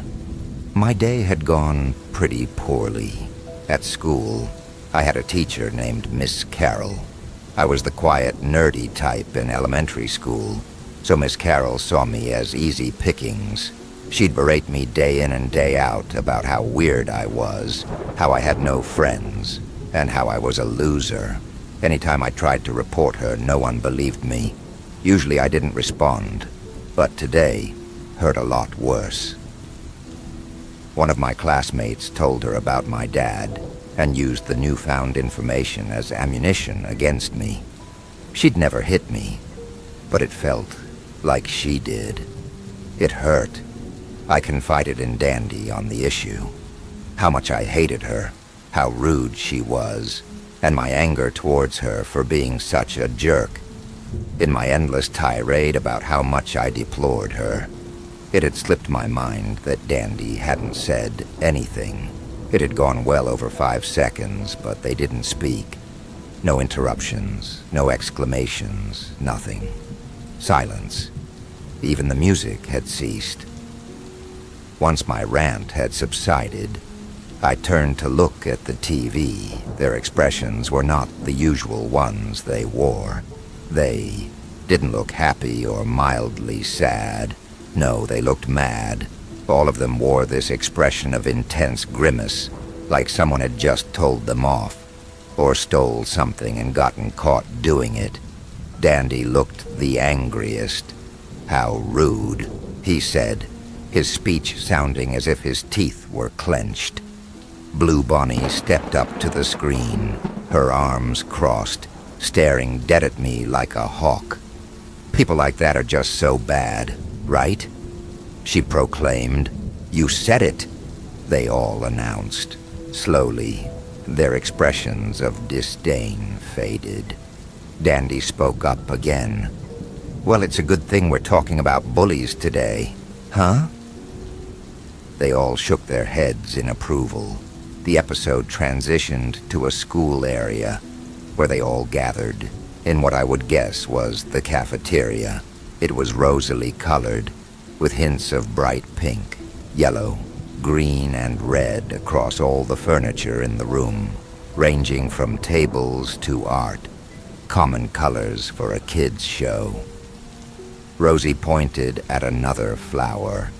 He wasn't a part of the usual cast, but They all regarded him with some level of knowledge. "That's Miss Wilkins. She's the worst," Rosie exclaimed. "She's the school bully here, and worst of all, she's a teacher. Everyone is scared of her," Daisy said. Dandy took his place in the center of the screen. "To get a bully off of you, sometimes you have to teach them a good lesson. Give them a reason to think twice before messing with you. Right, guys?" They all unanimously uttered, and before turning all at once to the screen. Blue Bonnie looked at everyone else. "But won't you get in trouble for something like that?" she said. They all looked at her before turning back to face me. "To get a bully off of you, it's worth it." Their expressions then changed to one of a kinder look, smiling warmly at me before returning to the hill. They all joined in unison to wish me good luck for tomorrow, as they always did. Before the credits rolled, I was stunned. It was like the universe had aligned at that exact moment to help me with my problem.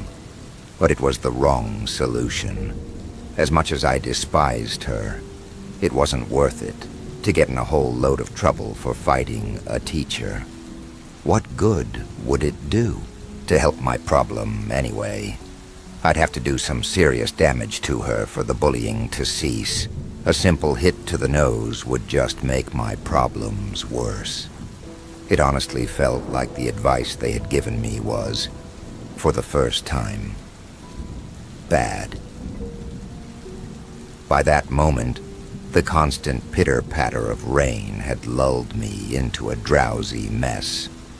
So I decided to take a quick nap and recuperate. My head touched the soft, comforting surface of my pillow, and I slipped away into my dreams.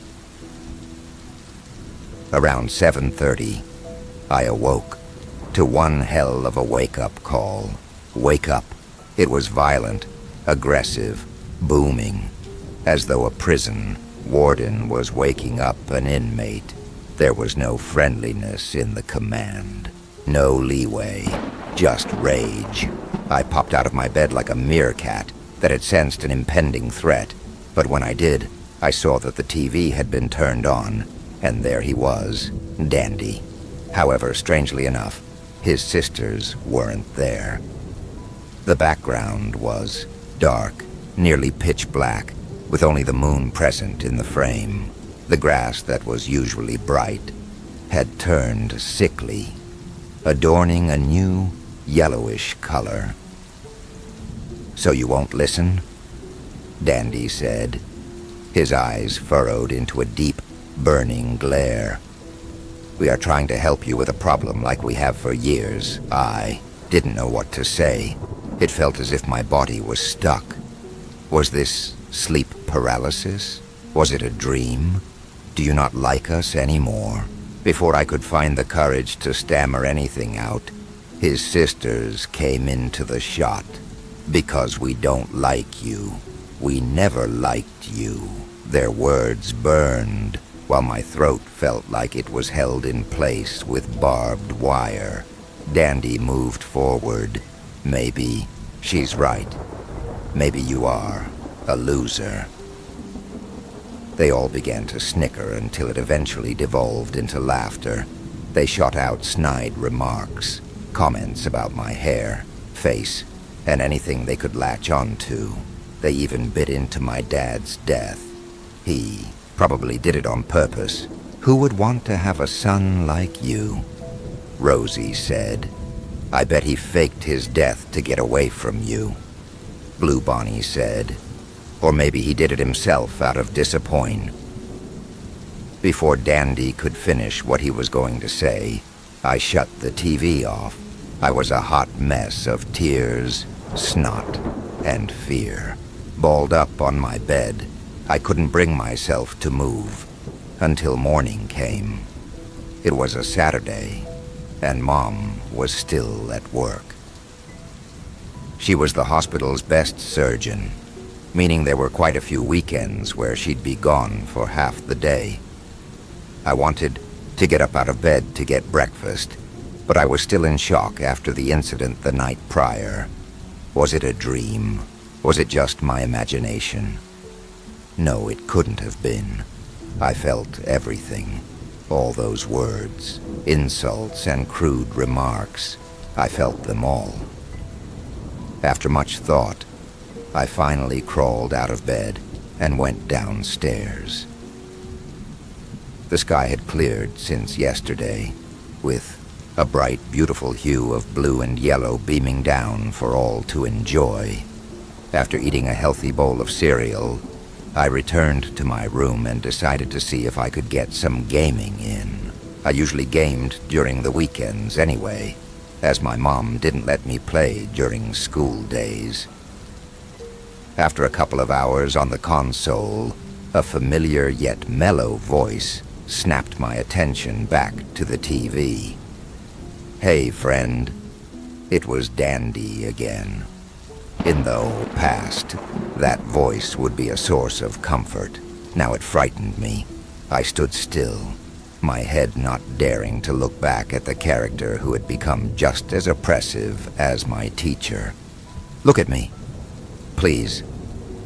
Dandy's voice wasn't violent this time.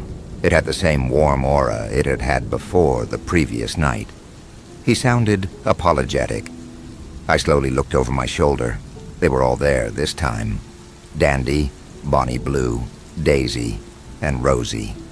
But they weren't standing. They were sitting on the hill. The background had returned to its entrancing bright blue color, and the grass looked healthy again. Everything had returned to normal, apart from the characters. Their faces now expressed a look of regret, a deep regret. "We're sorry, friend. We didn't mean to lash out like that," Bonnie Blue said, her eyes sporting a much brighter, kinder look.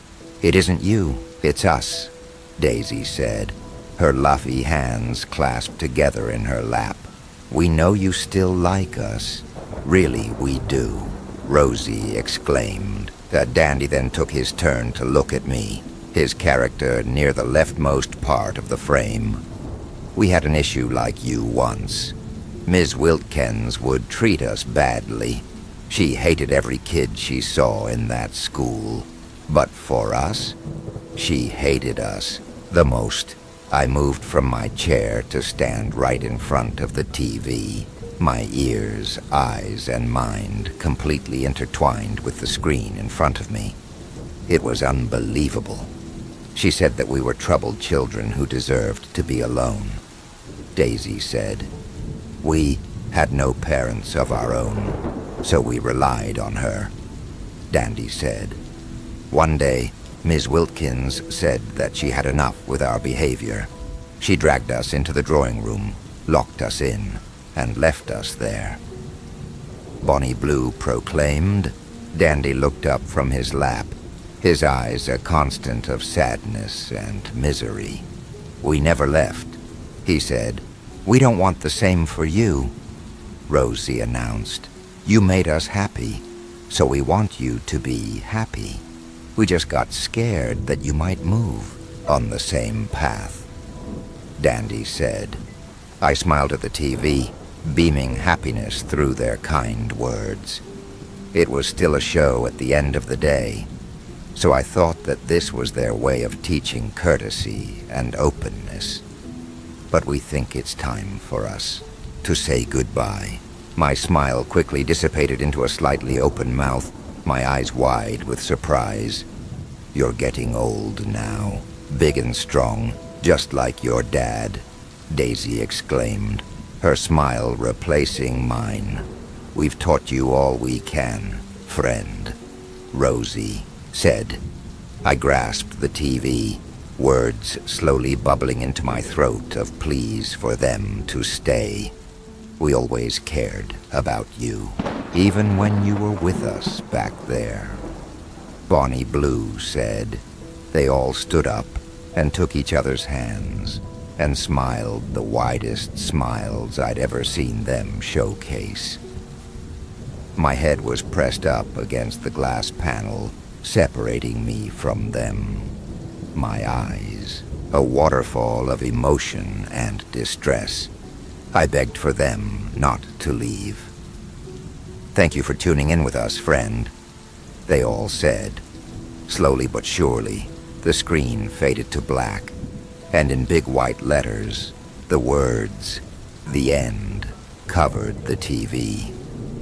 Then it cut to static. All that remained was me, weeping and shattered. Years later, on my 16th birthday, after a big party with my closest friends, of whom I had many at that point, my mom called me into the living room. I thought that maybe there was another present waiting for me. So I eagerly waltzed into the room with an immense pep in my step. But my mom did not share my enthusiasm. She looked sullen and tense. "Sit down, please," she said, her voice controlled and centered, yet anxious. I complied, my own appearance visibly moving downwards into a look of paralleled seriousness. "I know that it's your big day, but we need to talk about something I've been meaning to tell you for a while." What proceeded to be said to me shook the core of my world forever.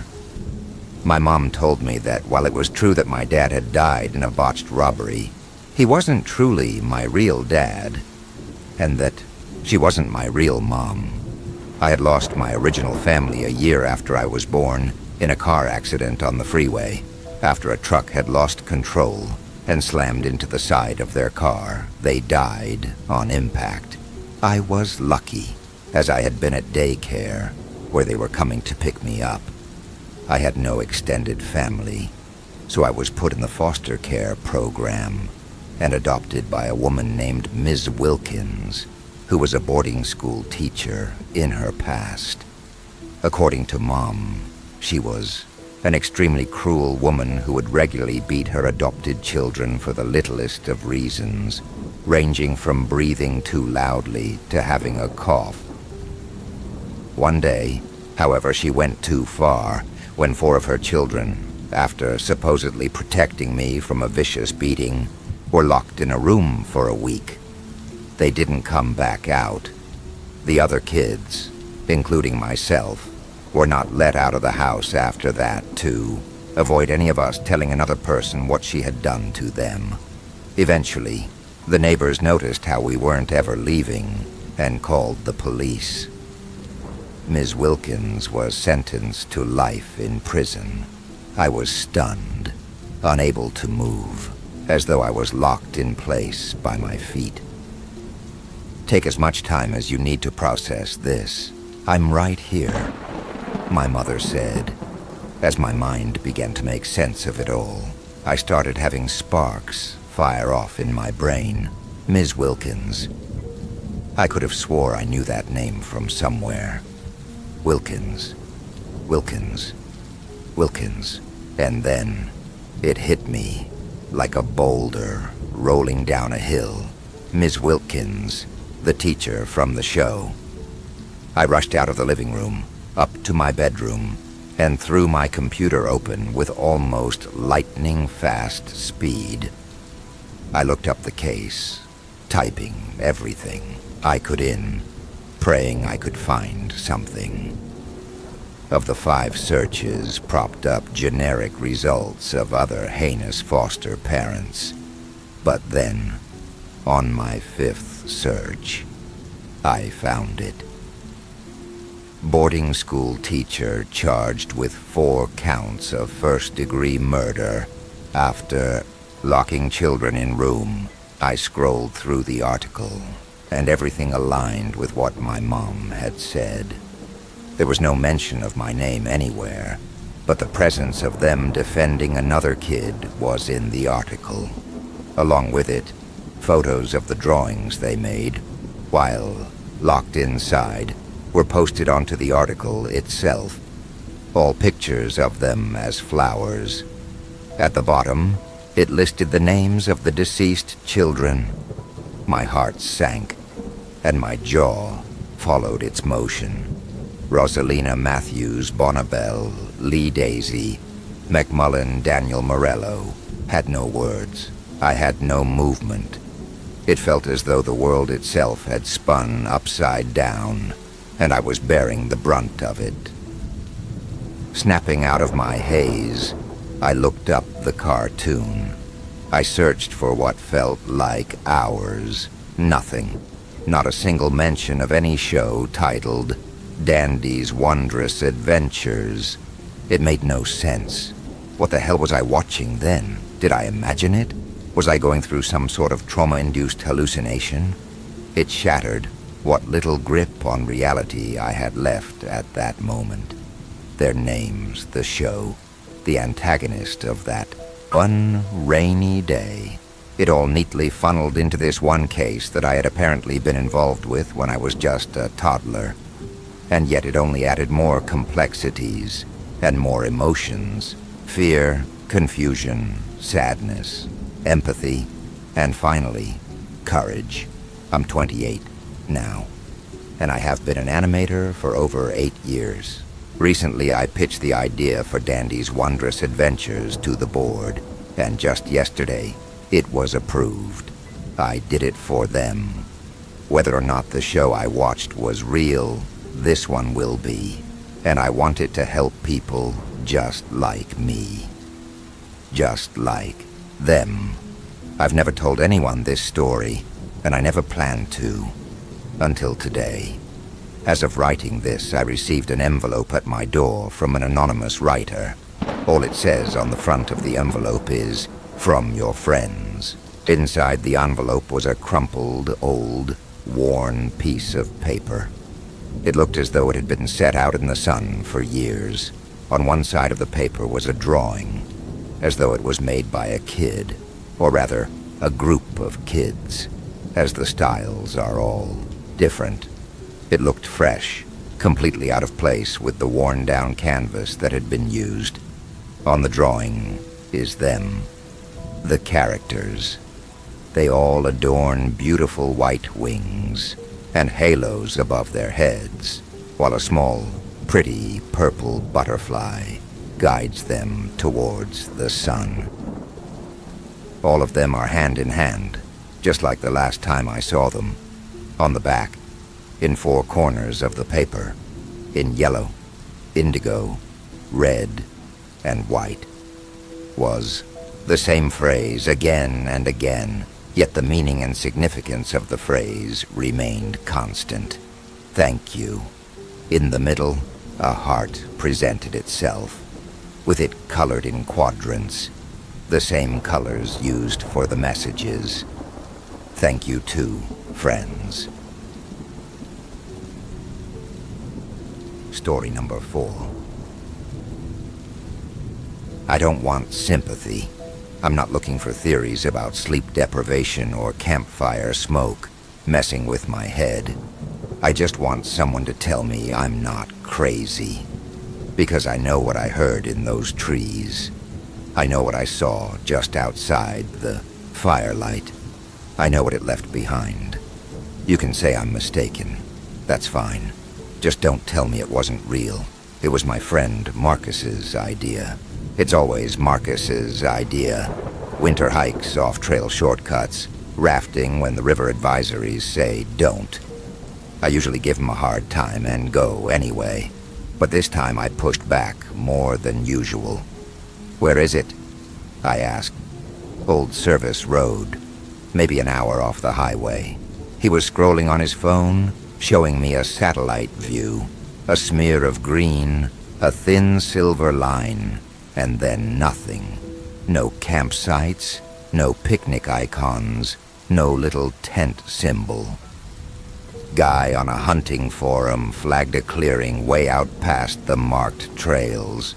Said it was quiet, no trash, no sign anyone's camped there in years. "It's posted?" He shrugged. "Land management map says public. Nobody's going to be out there." I should have said no. We left early Friday. Tents, water filters, a hatchet, lanterns, my old Polaroid camera, because I like the way photos feel when they develop in your hand. The truck rattled up a rutted road and died in a patch of gravel and weeds. Past that, the trees closed in. No cell service, no noise from the highway, just us. We cut through knee-high ferns and ankle-grabbing roots, worked our way deeper and deeper, until the forest swallowed the ribbon of sky behind us. Marcus checked his grandfather's brass compass every 20 minutes, tapping the glass like it would balk if he didn't remind it of north. He had flagging tape, bright orange, looped around his wrist.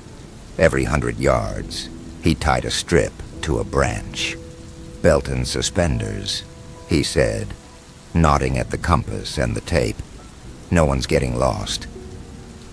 4 hours later, we reached the clearing. It was bigger than I expected. Not a meadow, nothing as soft as that, but a broad circle of flattened grass surrounded by tall pines and black spruce. The ground sat strangely level, like someone had shaved the ridge and pressed it flat with a giant hand. No fire rings, no bottle caps, not even old ash kicked into dirt. The place felt untouched and very, very quiet. No wind, no birds, not even the invisible hiss of insects that usually fills the spaces between trees. It felt like the forest had paused mid-breath to listen. Feels dead, I said. Marcus grinned.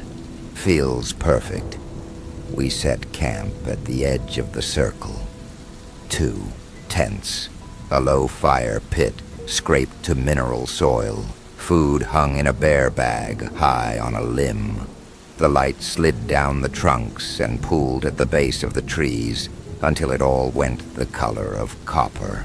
I snapped a Polaroid of the clearing, the pale grass, the 2 tents, the orange tape flickering on the perimeter like desperate little flags, and tucked the picture warm into my jacket pocket.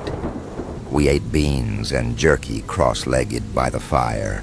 Marcus told a story about his grandfather giving him the compass and telling him never to trust a trail that looks too easy.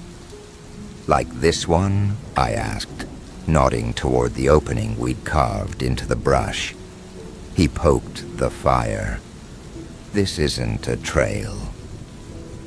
The shadows stretched thin and long. The trees' silhouettes leaned over us until the circle of sky was a coin you could cover with your palm.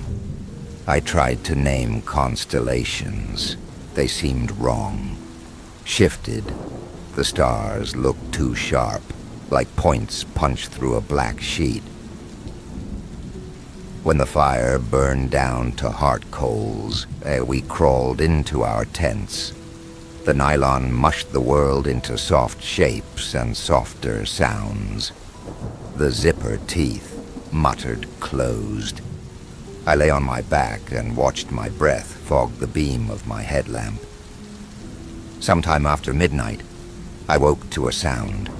Not twigs popping, not the light patter of a deer stepping cautious through brush. Breathing, slow, heavy. In and out, like bellows. Not close, not far, just past the reach of the firelight, where the clearing pressed against the dark. It paced, measured, circling. The breaths didn't match the rhythm of mine. They didn't match Marcus's either. I could hear his soft, regular snore through the fabric. This was deeper, deliberate.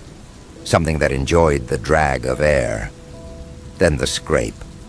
Not on rocks, on bark. The long whisper of something hard and pointed, drawn down a trunk. A pause. Another trunk.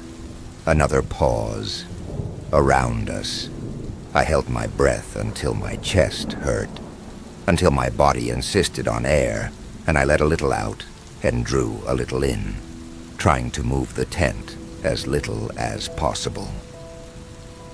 The breaths went on. At some point, with no sound marking it.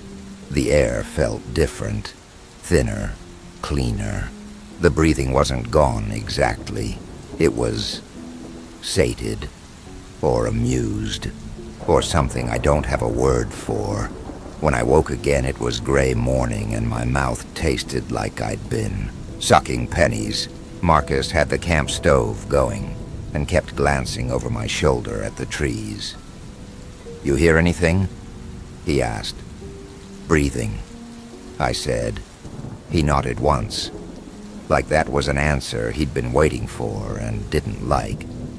"We'll check the tree line after coffee." We followed the orange tape we'd tied the day before, shaking night from our legs. 15 feet into the trees, there were marks on a spruce, 4 parallel grooves, deep as a thumbnail is wide, scored from shoulder, height down to the roots. The cuts were clean, not bare, not anything with a claw that tears and splinters. It looked like someone had carved meat from the wood with a blade that wasn't smooth. We found more marks, on 3 different trunks around the clearing, all at the same height, all pointed inward. "Cougar?" I said, even though I knew that wasn't right. "Cougars don't do that," Marcus said. His fingers brushed the grooves and came back with resin shining, fresh. We left it. We had a day to fill, and pretending things are normal is an easy way to move your legs. We took the stream trail Marcus swore he'd seen on a topo map. It wasn't a trail, exactly, but it was a depression in the duff that suggested other feet had once passed through. The forest opened a little into a place where light caught in the needles like dust, and the water ran in a black vein across stones. On the opposite bank, I saw them, carvings in a dead oak that leaned over the creek. Dozens, maybe hundreds of little figures razor-cut into the bark, each no bigger than a matchbox. The same symbol over and over, a human shape bent backward so far its spine made a circle. Thin arms extended, thin legs braced, head tipped to the sky, or where the sky should be if there weren't trees.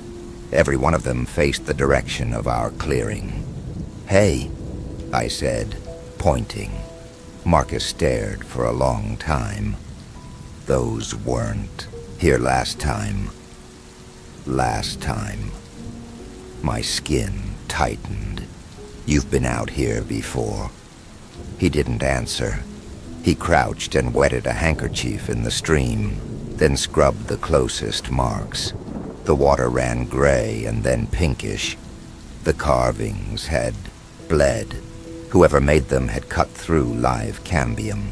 He touched the pocket with his compass, like he was checking it was still there. We said very little the rest of the day. Back at the clearing, we rebuilt the fire and stacked extra wood within reach. I swapped dead batteries for fresh. The first stars blinked through. I took another Polaroid, more to busy my hands than to make a record. Tents, fire, Marcus's profile in the orange light, the ring of trees beyond. The smell came just after full dark, sweet and wrong. Not garbage, not skunk, not rot exactly. Like fruit syrup that's been heated and left to sit until it turns. It moved before the breathing did, a soft ribbon of scent that slipped over the circle, tasting us, then slid back to the black. Marcus's knuckles were white around the haft of the hatchet. "Stay put," he said, like I was thinking of wandering off. The breathing started again. Closer this time. It drew around us like a tide, around an island, in and out, slow enough to count. Something scraped wood, lightly at first, then with pressure, then lightly again, like fingers testing grain. My lantern stuttered. Not out. Just a slow dimming and brightening, like a pulse sinking to the breaths. The laugh came after. If you can call it a laugh. Sound is wrong. A lung pushes air and catches on something to make it rise at the edges. Amusement without a mouth. It froze me harder than the breathing. The shadows at the edge of the clearing leaned. That's the only way I can say it. The dark pushed itself closer, not by walking, but by sort of reorganizing where it was.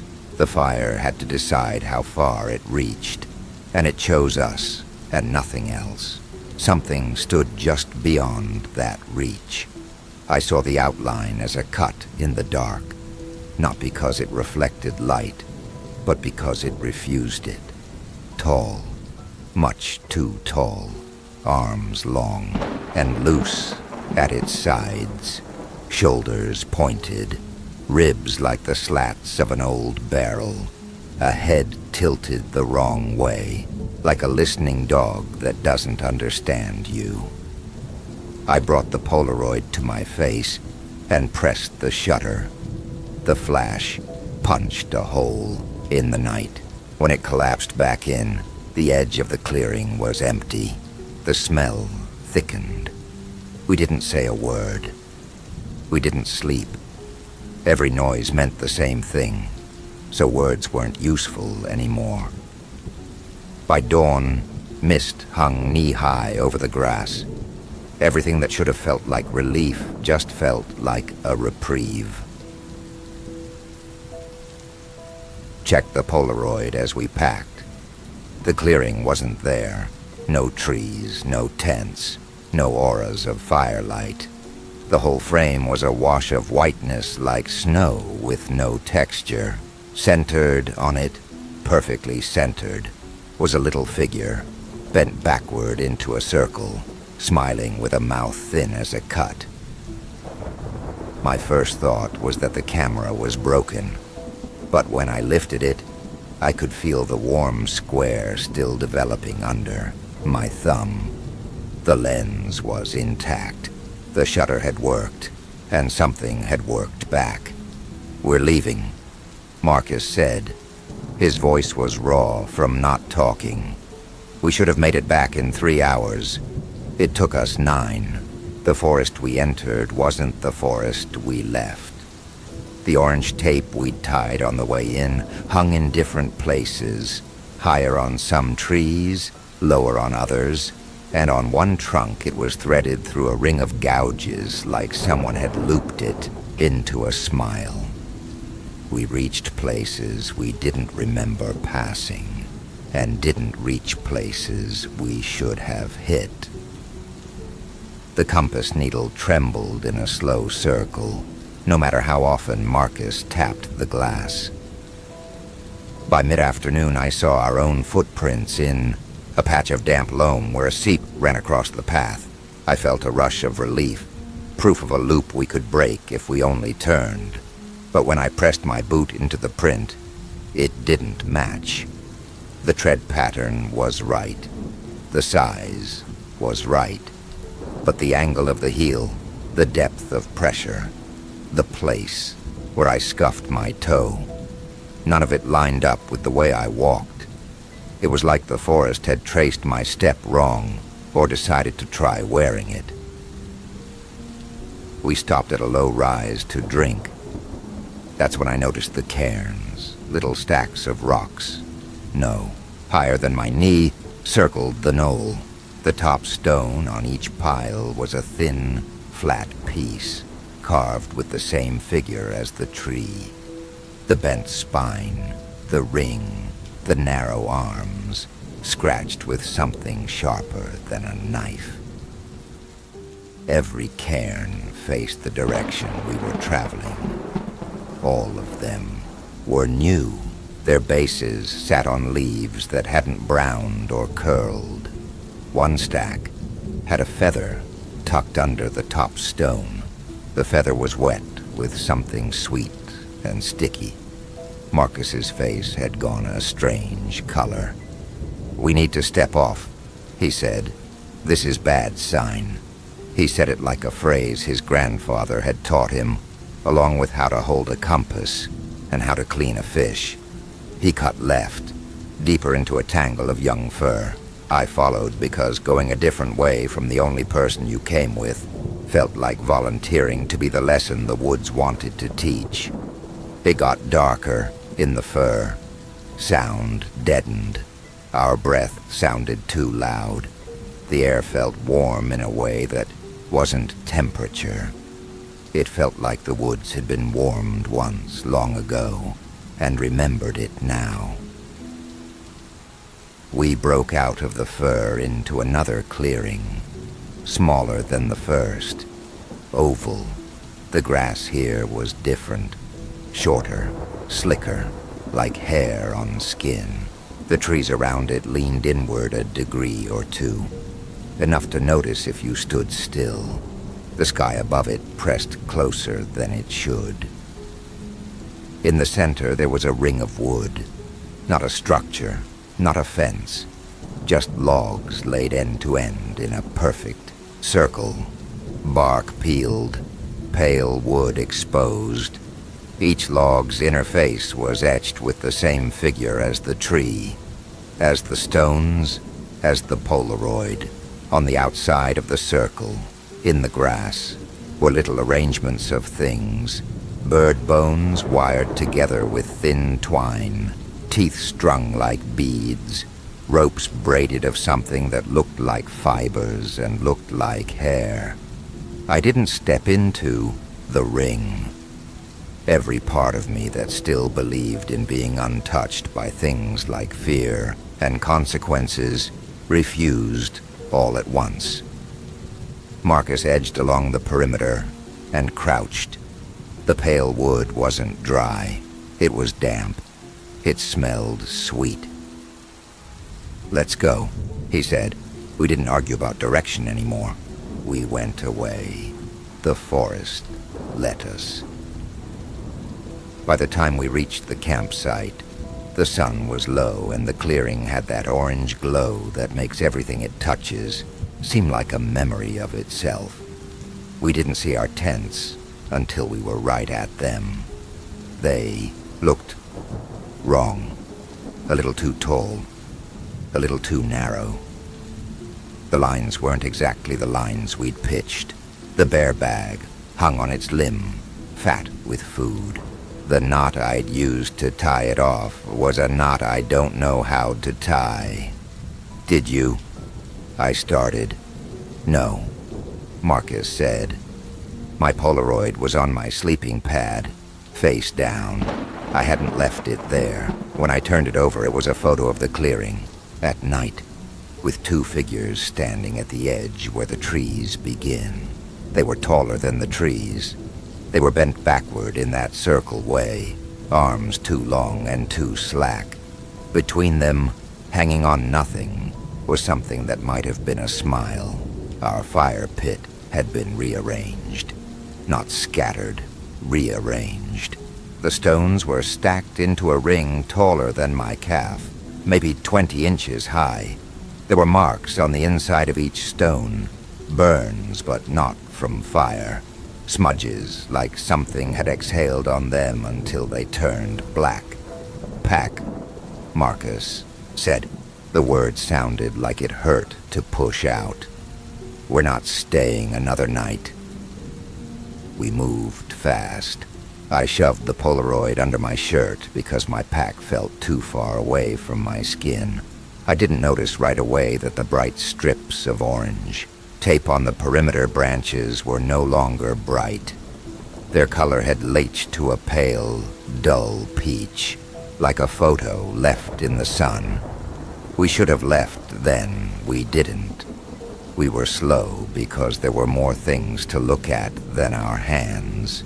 We were slow because we didn't want to turn our backs to the trees. We were slow because the world was the size of a circle, and there was more outside it than there had been when we walked in. By the time we had everything in place, the light, had dipped into that last band of day when you can pretend you're not about to be shut in. The forest's quiet had grown teeth. "It'll be worse in the dark," I said.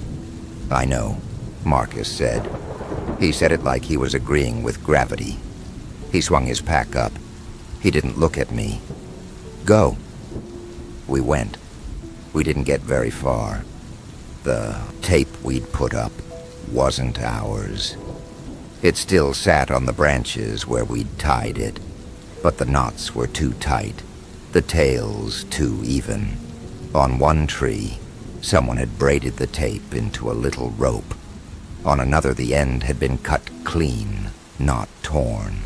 The edges heat-sealed like plastic cut by wire. And on another, the tape hung in two strips, like a pair of lips. One long, one short. And someone had scratched the bent-back figure into the bark between them where a mouth would be. We walked faster. The forest walked with us. When we stopped to breathe, everything else stopped too. When we started again, we didn't know we had, until a branch cracked somewhere to our left, and the crack was answered by a crack to our right, the same distance away, like something pacing us at the distance of a thought. Full dark fell in a way that felt more like being closed in than losing light. The breathing came immediately, not outside us, around us. The sound didn't come from a place.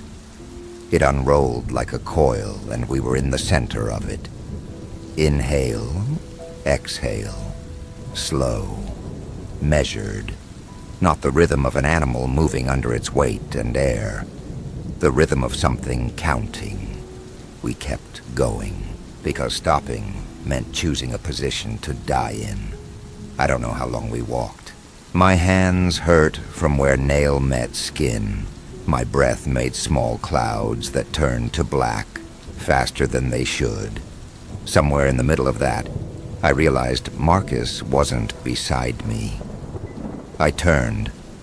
My headlamp picked out trunks and brush and the white flash of the tape. There wasn't a sound of me, and there wasn't a sound of Marcus. The breathing went on like we were nothing in it. "Marcus," I said, not loud. That word didn't belong in the breathing. No answer. "Marcus," I tried again. The breathing stopped. The forest held absolutely still. Then something in front of me moved. That wasn't me. Wasn't wind. Wasn't anything I have a word for. The dark rearranged itself. My headlamp found 2 points of pale that weren't eyes, because there weren't eyes there. Just the places where eyes would be, if something had them and closed them. And above those, the suggestion of a forehead, and above that, too much nothing. I took a step back, and my heel hit a root. Something brushed my sleeve. Not a hand, not fur. The memory of a hand. I ran. Branches slapped my face and cut my lips. The tape flashed in little funerals of orange that didn't help. My headlamp caught the white flare of exposed wood, where something had rubbed bark away and made it smooth. The wood stopped being a place and became lines of dark I had to not run into. When the breathing stopped again, I fell. I don't remember landing. I don't remember getting up. I remember crawling, dirt under my nails, the smell of earth, and that other smell, the sweet one that makes you think of sugar and heat, and then turns in your throat. I remember a shape in front of me that was lighter than everything else, and then cool air on my face, and the tight, unsteady miracle of stars. I was at the edge of a road cut into a hillside. A narrow ditch ran along it. The ditch held a trickle of water, and the reflection of my headlamp looked like a startled animal. The road's gravel was the most beautiful thing I'd ever seen. I don't remember how I got back to the truck. The door was open. There was dirt on the seat I don't remember dragging in. The keys were in my pocket, where I don't remember putting them. I woke up in my apartment 2 days later. The sheets were muddy.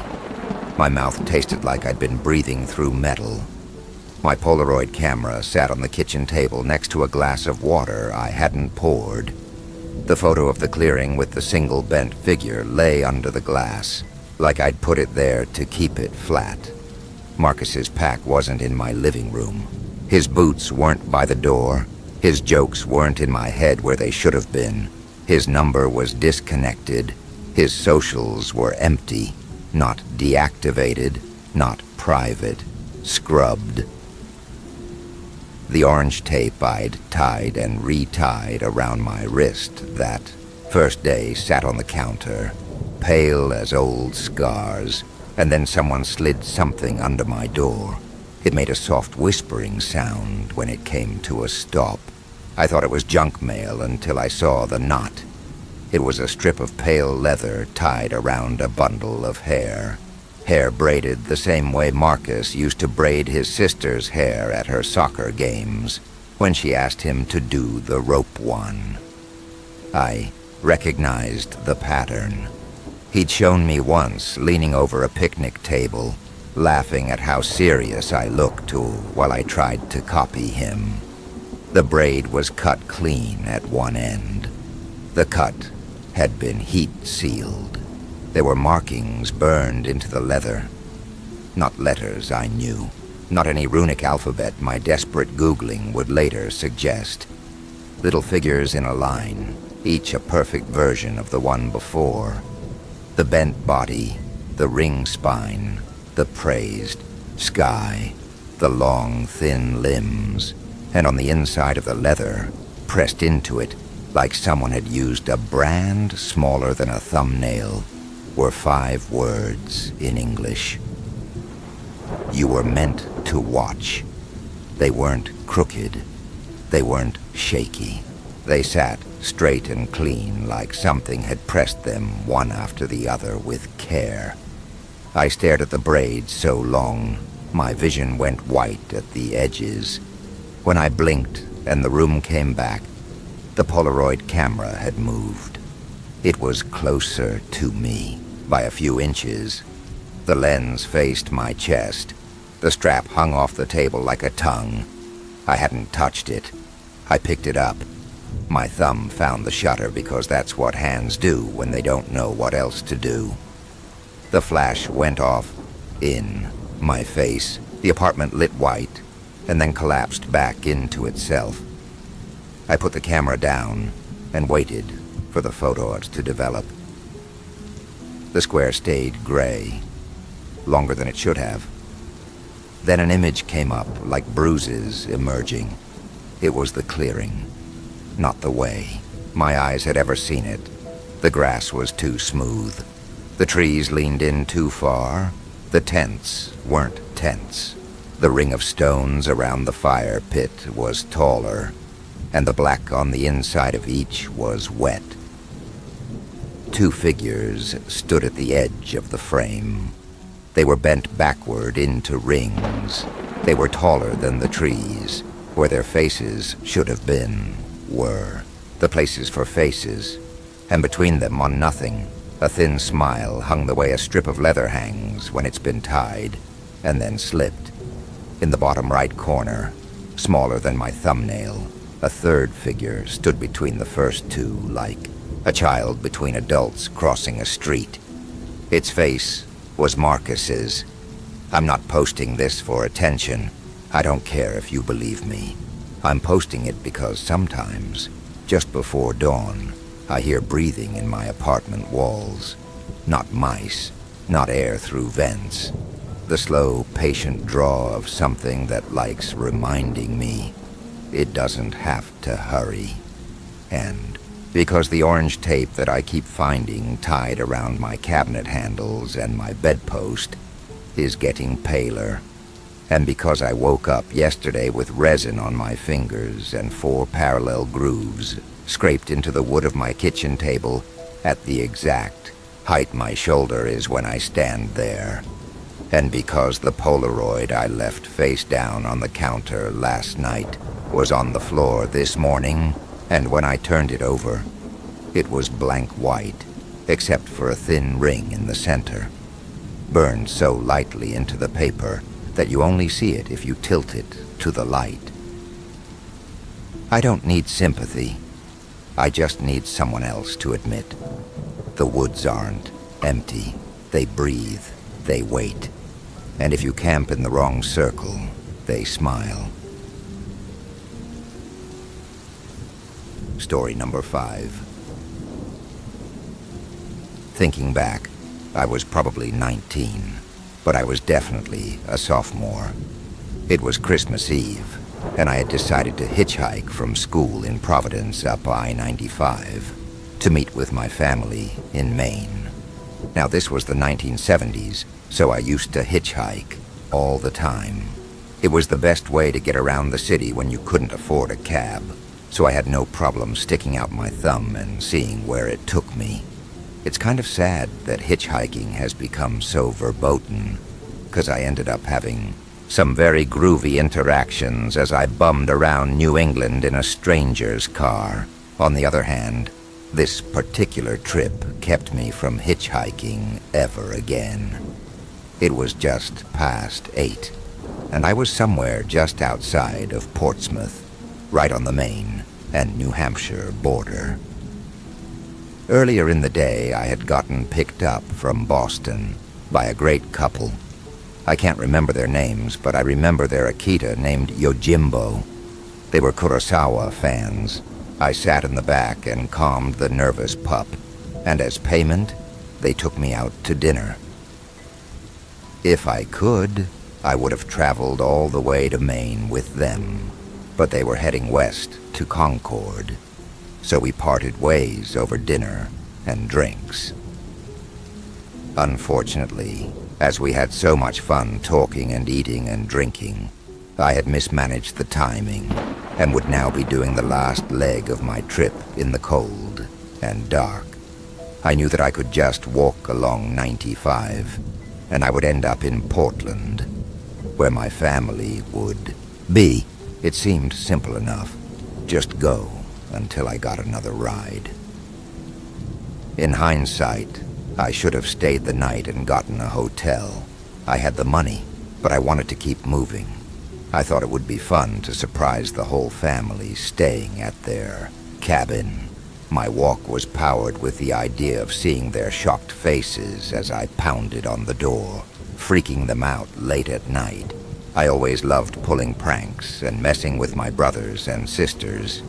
Everyone thought I had another week at school, so no one would be expecting me, and no one would know I was missing. As I walked along Route 95, I was bundled up. But because it had started to snow, the temperature kept dropping. It was still quite chilly. I was desperate for a ride, and I didn't want to turn around and walk back. I couldn't stomach the idea of walking another 2 hours just to end up right where I had started, or worse, that all the rooms were booked in whatever small-town motel I could find. Every so often, headlights would illuminate me from behind, and I'd throw up my thumb, but no one stopped. I counted 18 cars and big rigs before I got fed up and stopped keeping track. I was seriously considering taking off the jacket and letting my hair down.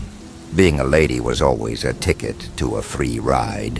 When a single headlight split the darkness, whipping around a corner going the opposite way, my guts were sending every alarm they could. I mean, everything about this felt like bad news, but I was so fucking cold. As the car whizzed past, I stuck out my thumb and waved with my other hand. In my mind, I remember thinking, don't stop, don't stop. It will be okay if this one passes. me by, but my thumb ignored my request, seemingly disconnected from my brain. As the auto passed, I honestly felt relieved until the screech of tires whistled their way to my ears. It was such a terrifying sound, high-pitched and manic, like the car was screaming. I was sure he'd crashed, and I expected to see the car. On its head, one impotent headlight illuminating nothing but snow and sky. I turned to see a wreck, and got the opposite. The car spun in a graceful arc, fully under control, and came racing toward me. I moved over, thumb still out. This worn-out bag of rust and grease shuddered to a halt, the low hum of its engine idling a bit up the road. It was so damn cold.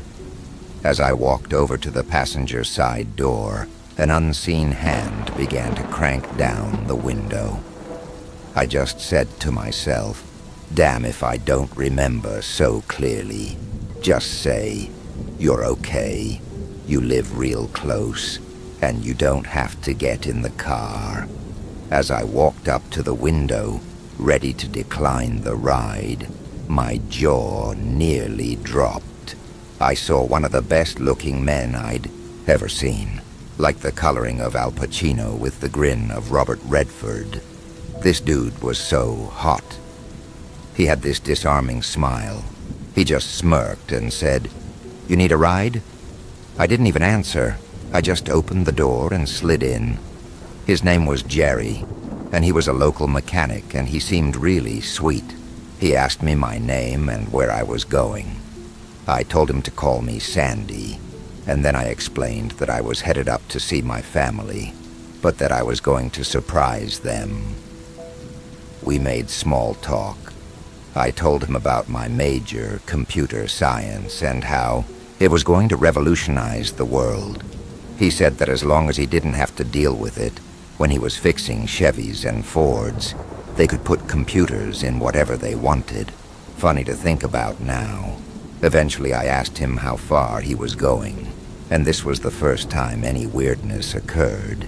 He said, all the way to the end of the world. What does that even mean? Don't know, it just popped into my head. Sorry, doll. Didn't mean nothing by it. Don't want to scare you. I'm not scared. I'm really glad to be in a car with a heater. Hell, I'd take being a little scared over freezing to death. You won't freeze to death now. That hung in the air until I didn't want to sit with it any longer. You got family you're gonna visit? None that I know of. So, you're going to be all alone on Christmas? I pried. I thought maybe I could invite him up to the cabin. No one this handsome should be alone on the holidays. Yeah, but actually I'm good on my own. My family. We're not on good terms. I don't know what I'd do without mine. I have 5 sisters and brothers, and a ton of cousins. My family and I have a difference of opinions on faith. Let's just leave it at that. And I did. At this point, he wasn't menacing or confrontational. He honestly seemed like he didn't have a care in the world. It changed very quickly, unfortunately, as we continued to drive in the dark. A song came on the radio, playing quietly, that I really liked. I asked if we could turn it up.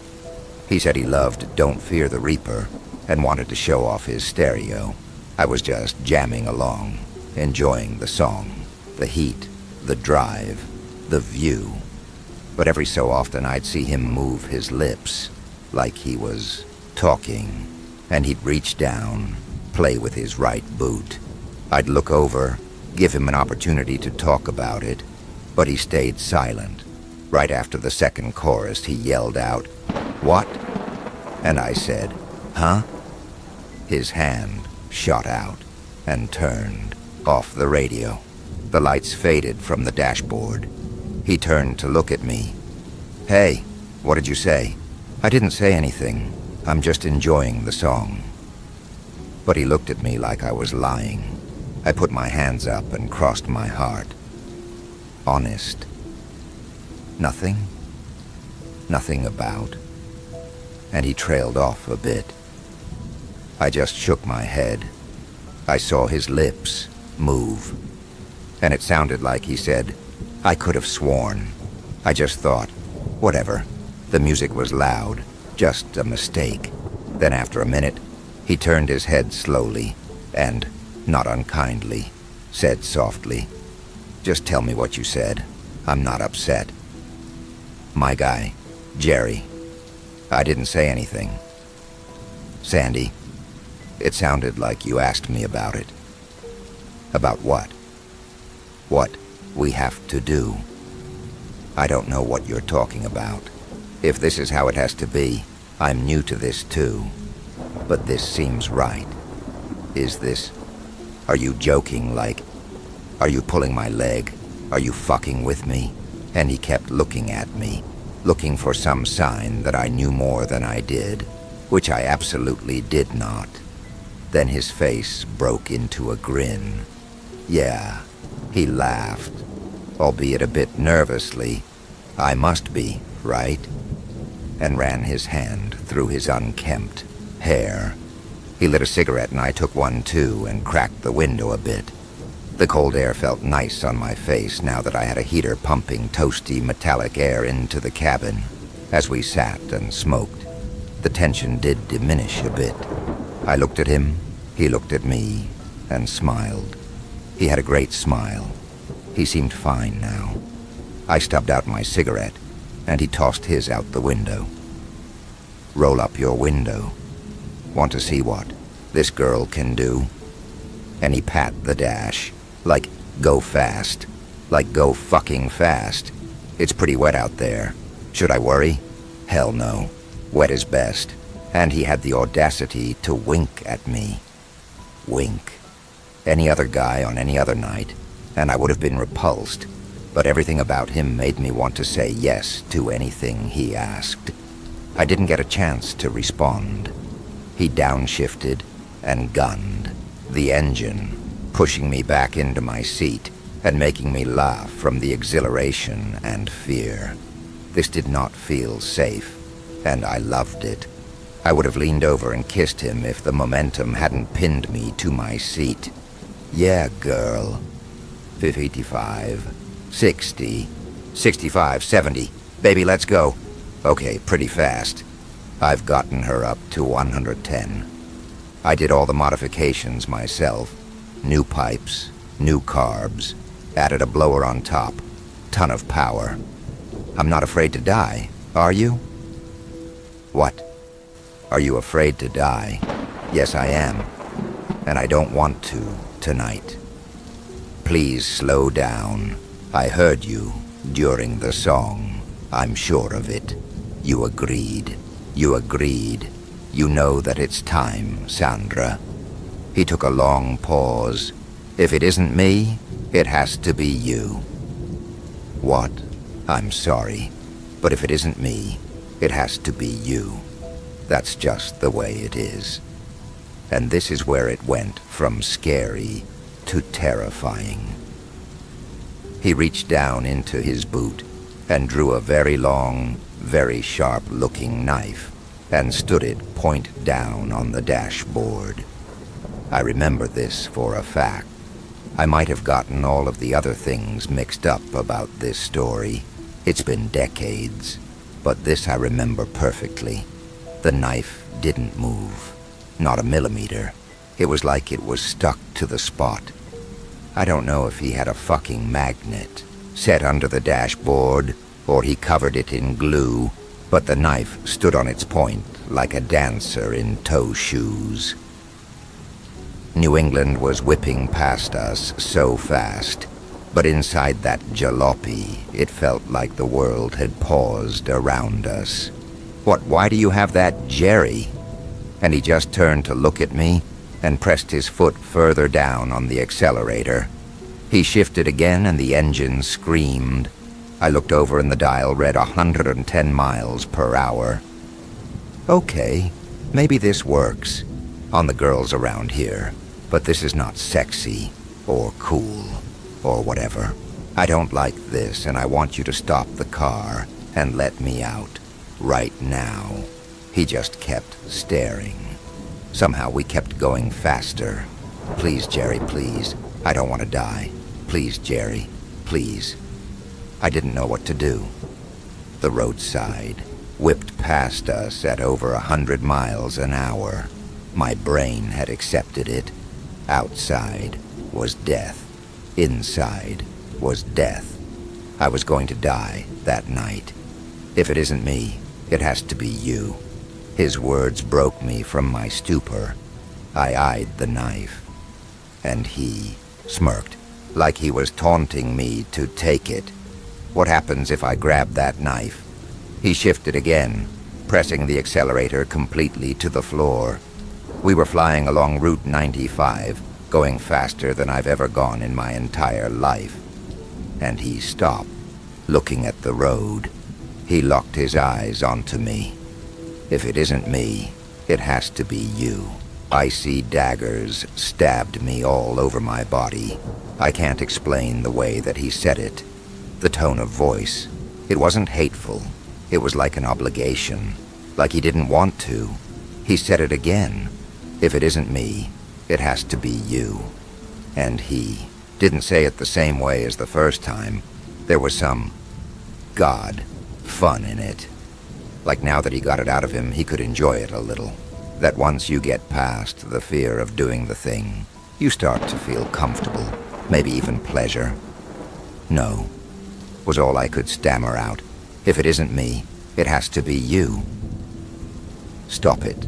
If it isn't me, it has to be you." "This isn't fucking funny, Jerry. Fucking stop it right now." And then he seemed to get mad, and his demeanor shifted, only showing in his eyes, in his face, and the tiniest little bit in his voice. A bit of malice crept in. "If it isn't me, it has to be you." "Jerry, I'm scared now. You've scared me. I don't know what you want. I don't understand. Please, stop the car." Now his voice started to rise. "If it isn't me, it has to be you." I was so overwhelmed I couldn't do anything, so he just started repeating, like a mantra, like a catechism, until he was screaming at me. "If it isn't me, it has to be you. If it isn't me, it has to be you. If it isn't me, it has to be you." And then he started to move. His right hand lifted from the steering wheel, and his fingers reached towards the knife. Calm again this time. Resigned. "If it isn't me, it has to be you." And just before his fingers touched the blade, I grabbed the hilt, floating in midair. "Then it's you." And I stabbed him. I felt the sharp knife slide into his gut with no resistance. It was as easy as sliding a paper straw into a glass of milk. "Then it's you." I screamed, and I stabbed him again. He collapsed into his seat, and his foot came off the gas pedal. I held the blade at the ready, but it was like I had killed him right there. As soon as we had slowed enough, I opened the door, threw the knife in the back seat, and leapt from the car. Fortunately, I hit a snowbank and only had some bumps and scrapes. As soon as I got to my feet, I ran to the closest farmhouse I could.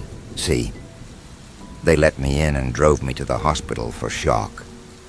Cops interviewed me, but they didn't have a record of a guy named Jerry who matched my description.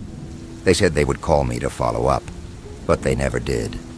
That night, my parents and my siblings drove down, picked me up, and took me back. It felt wonderful to feel so loved and protected. All in all, I had a nice Christmas. Eventually, the pain and fear drained away, and it just became this crazy story to tell when the timing was right. However, my whole family still sends me news reports of situations similar to mine. And they happen a lot more often than you think. A late-night single-car accident along some back road. A fatal crash where some of the injuries look like stab wounds. But there's a sole occupant and no signs of a bladed weapon anywhere.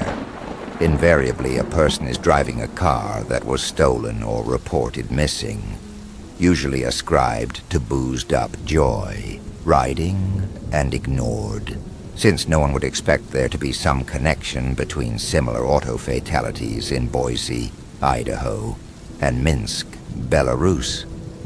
And maybe there isn't any connection. Maybe it's all in our heads.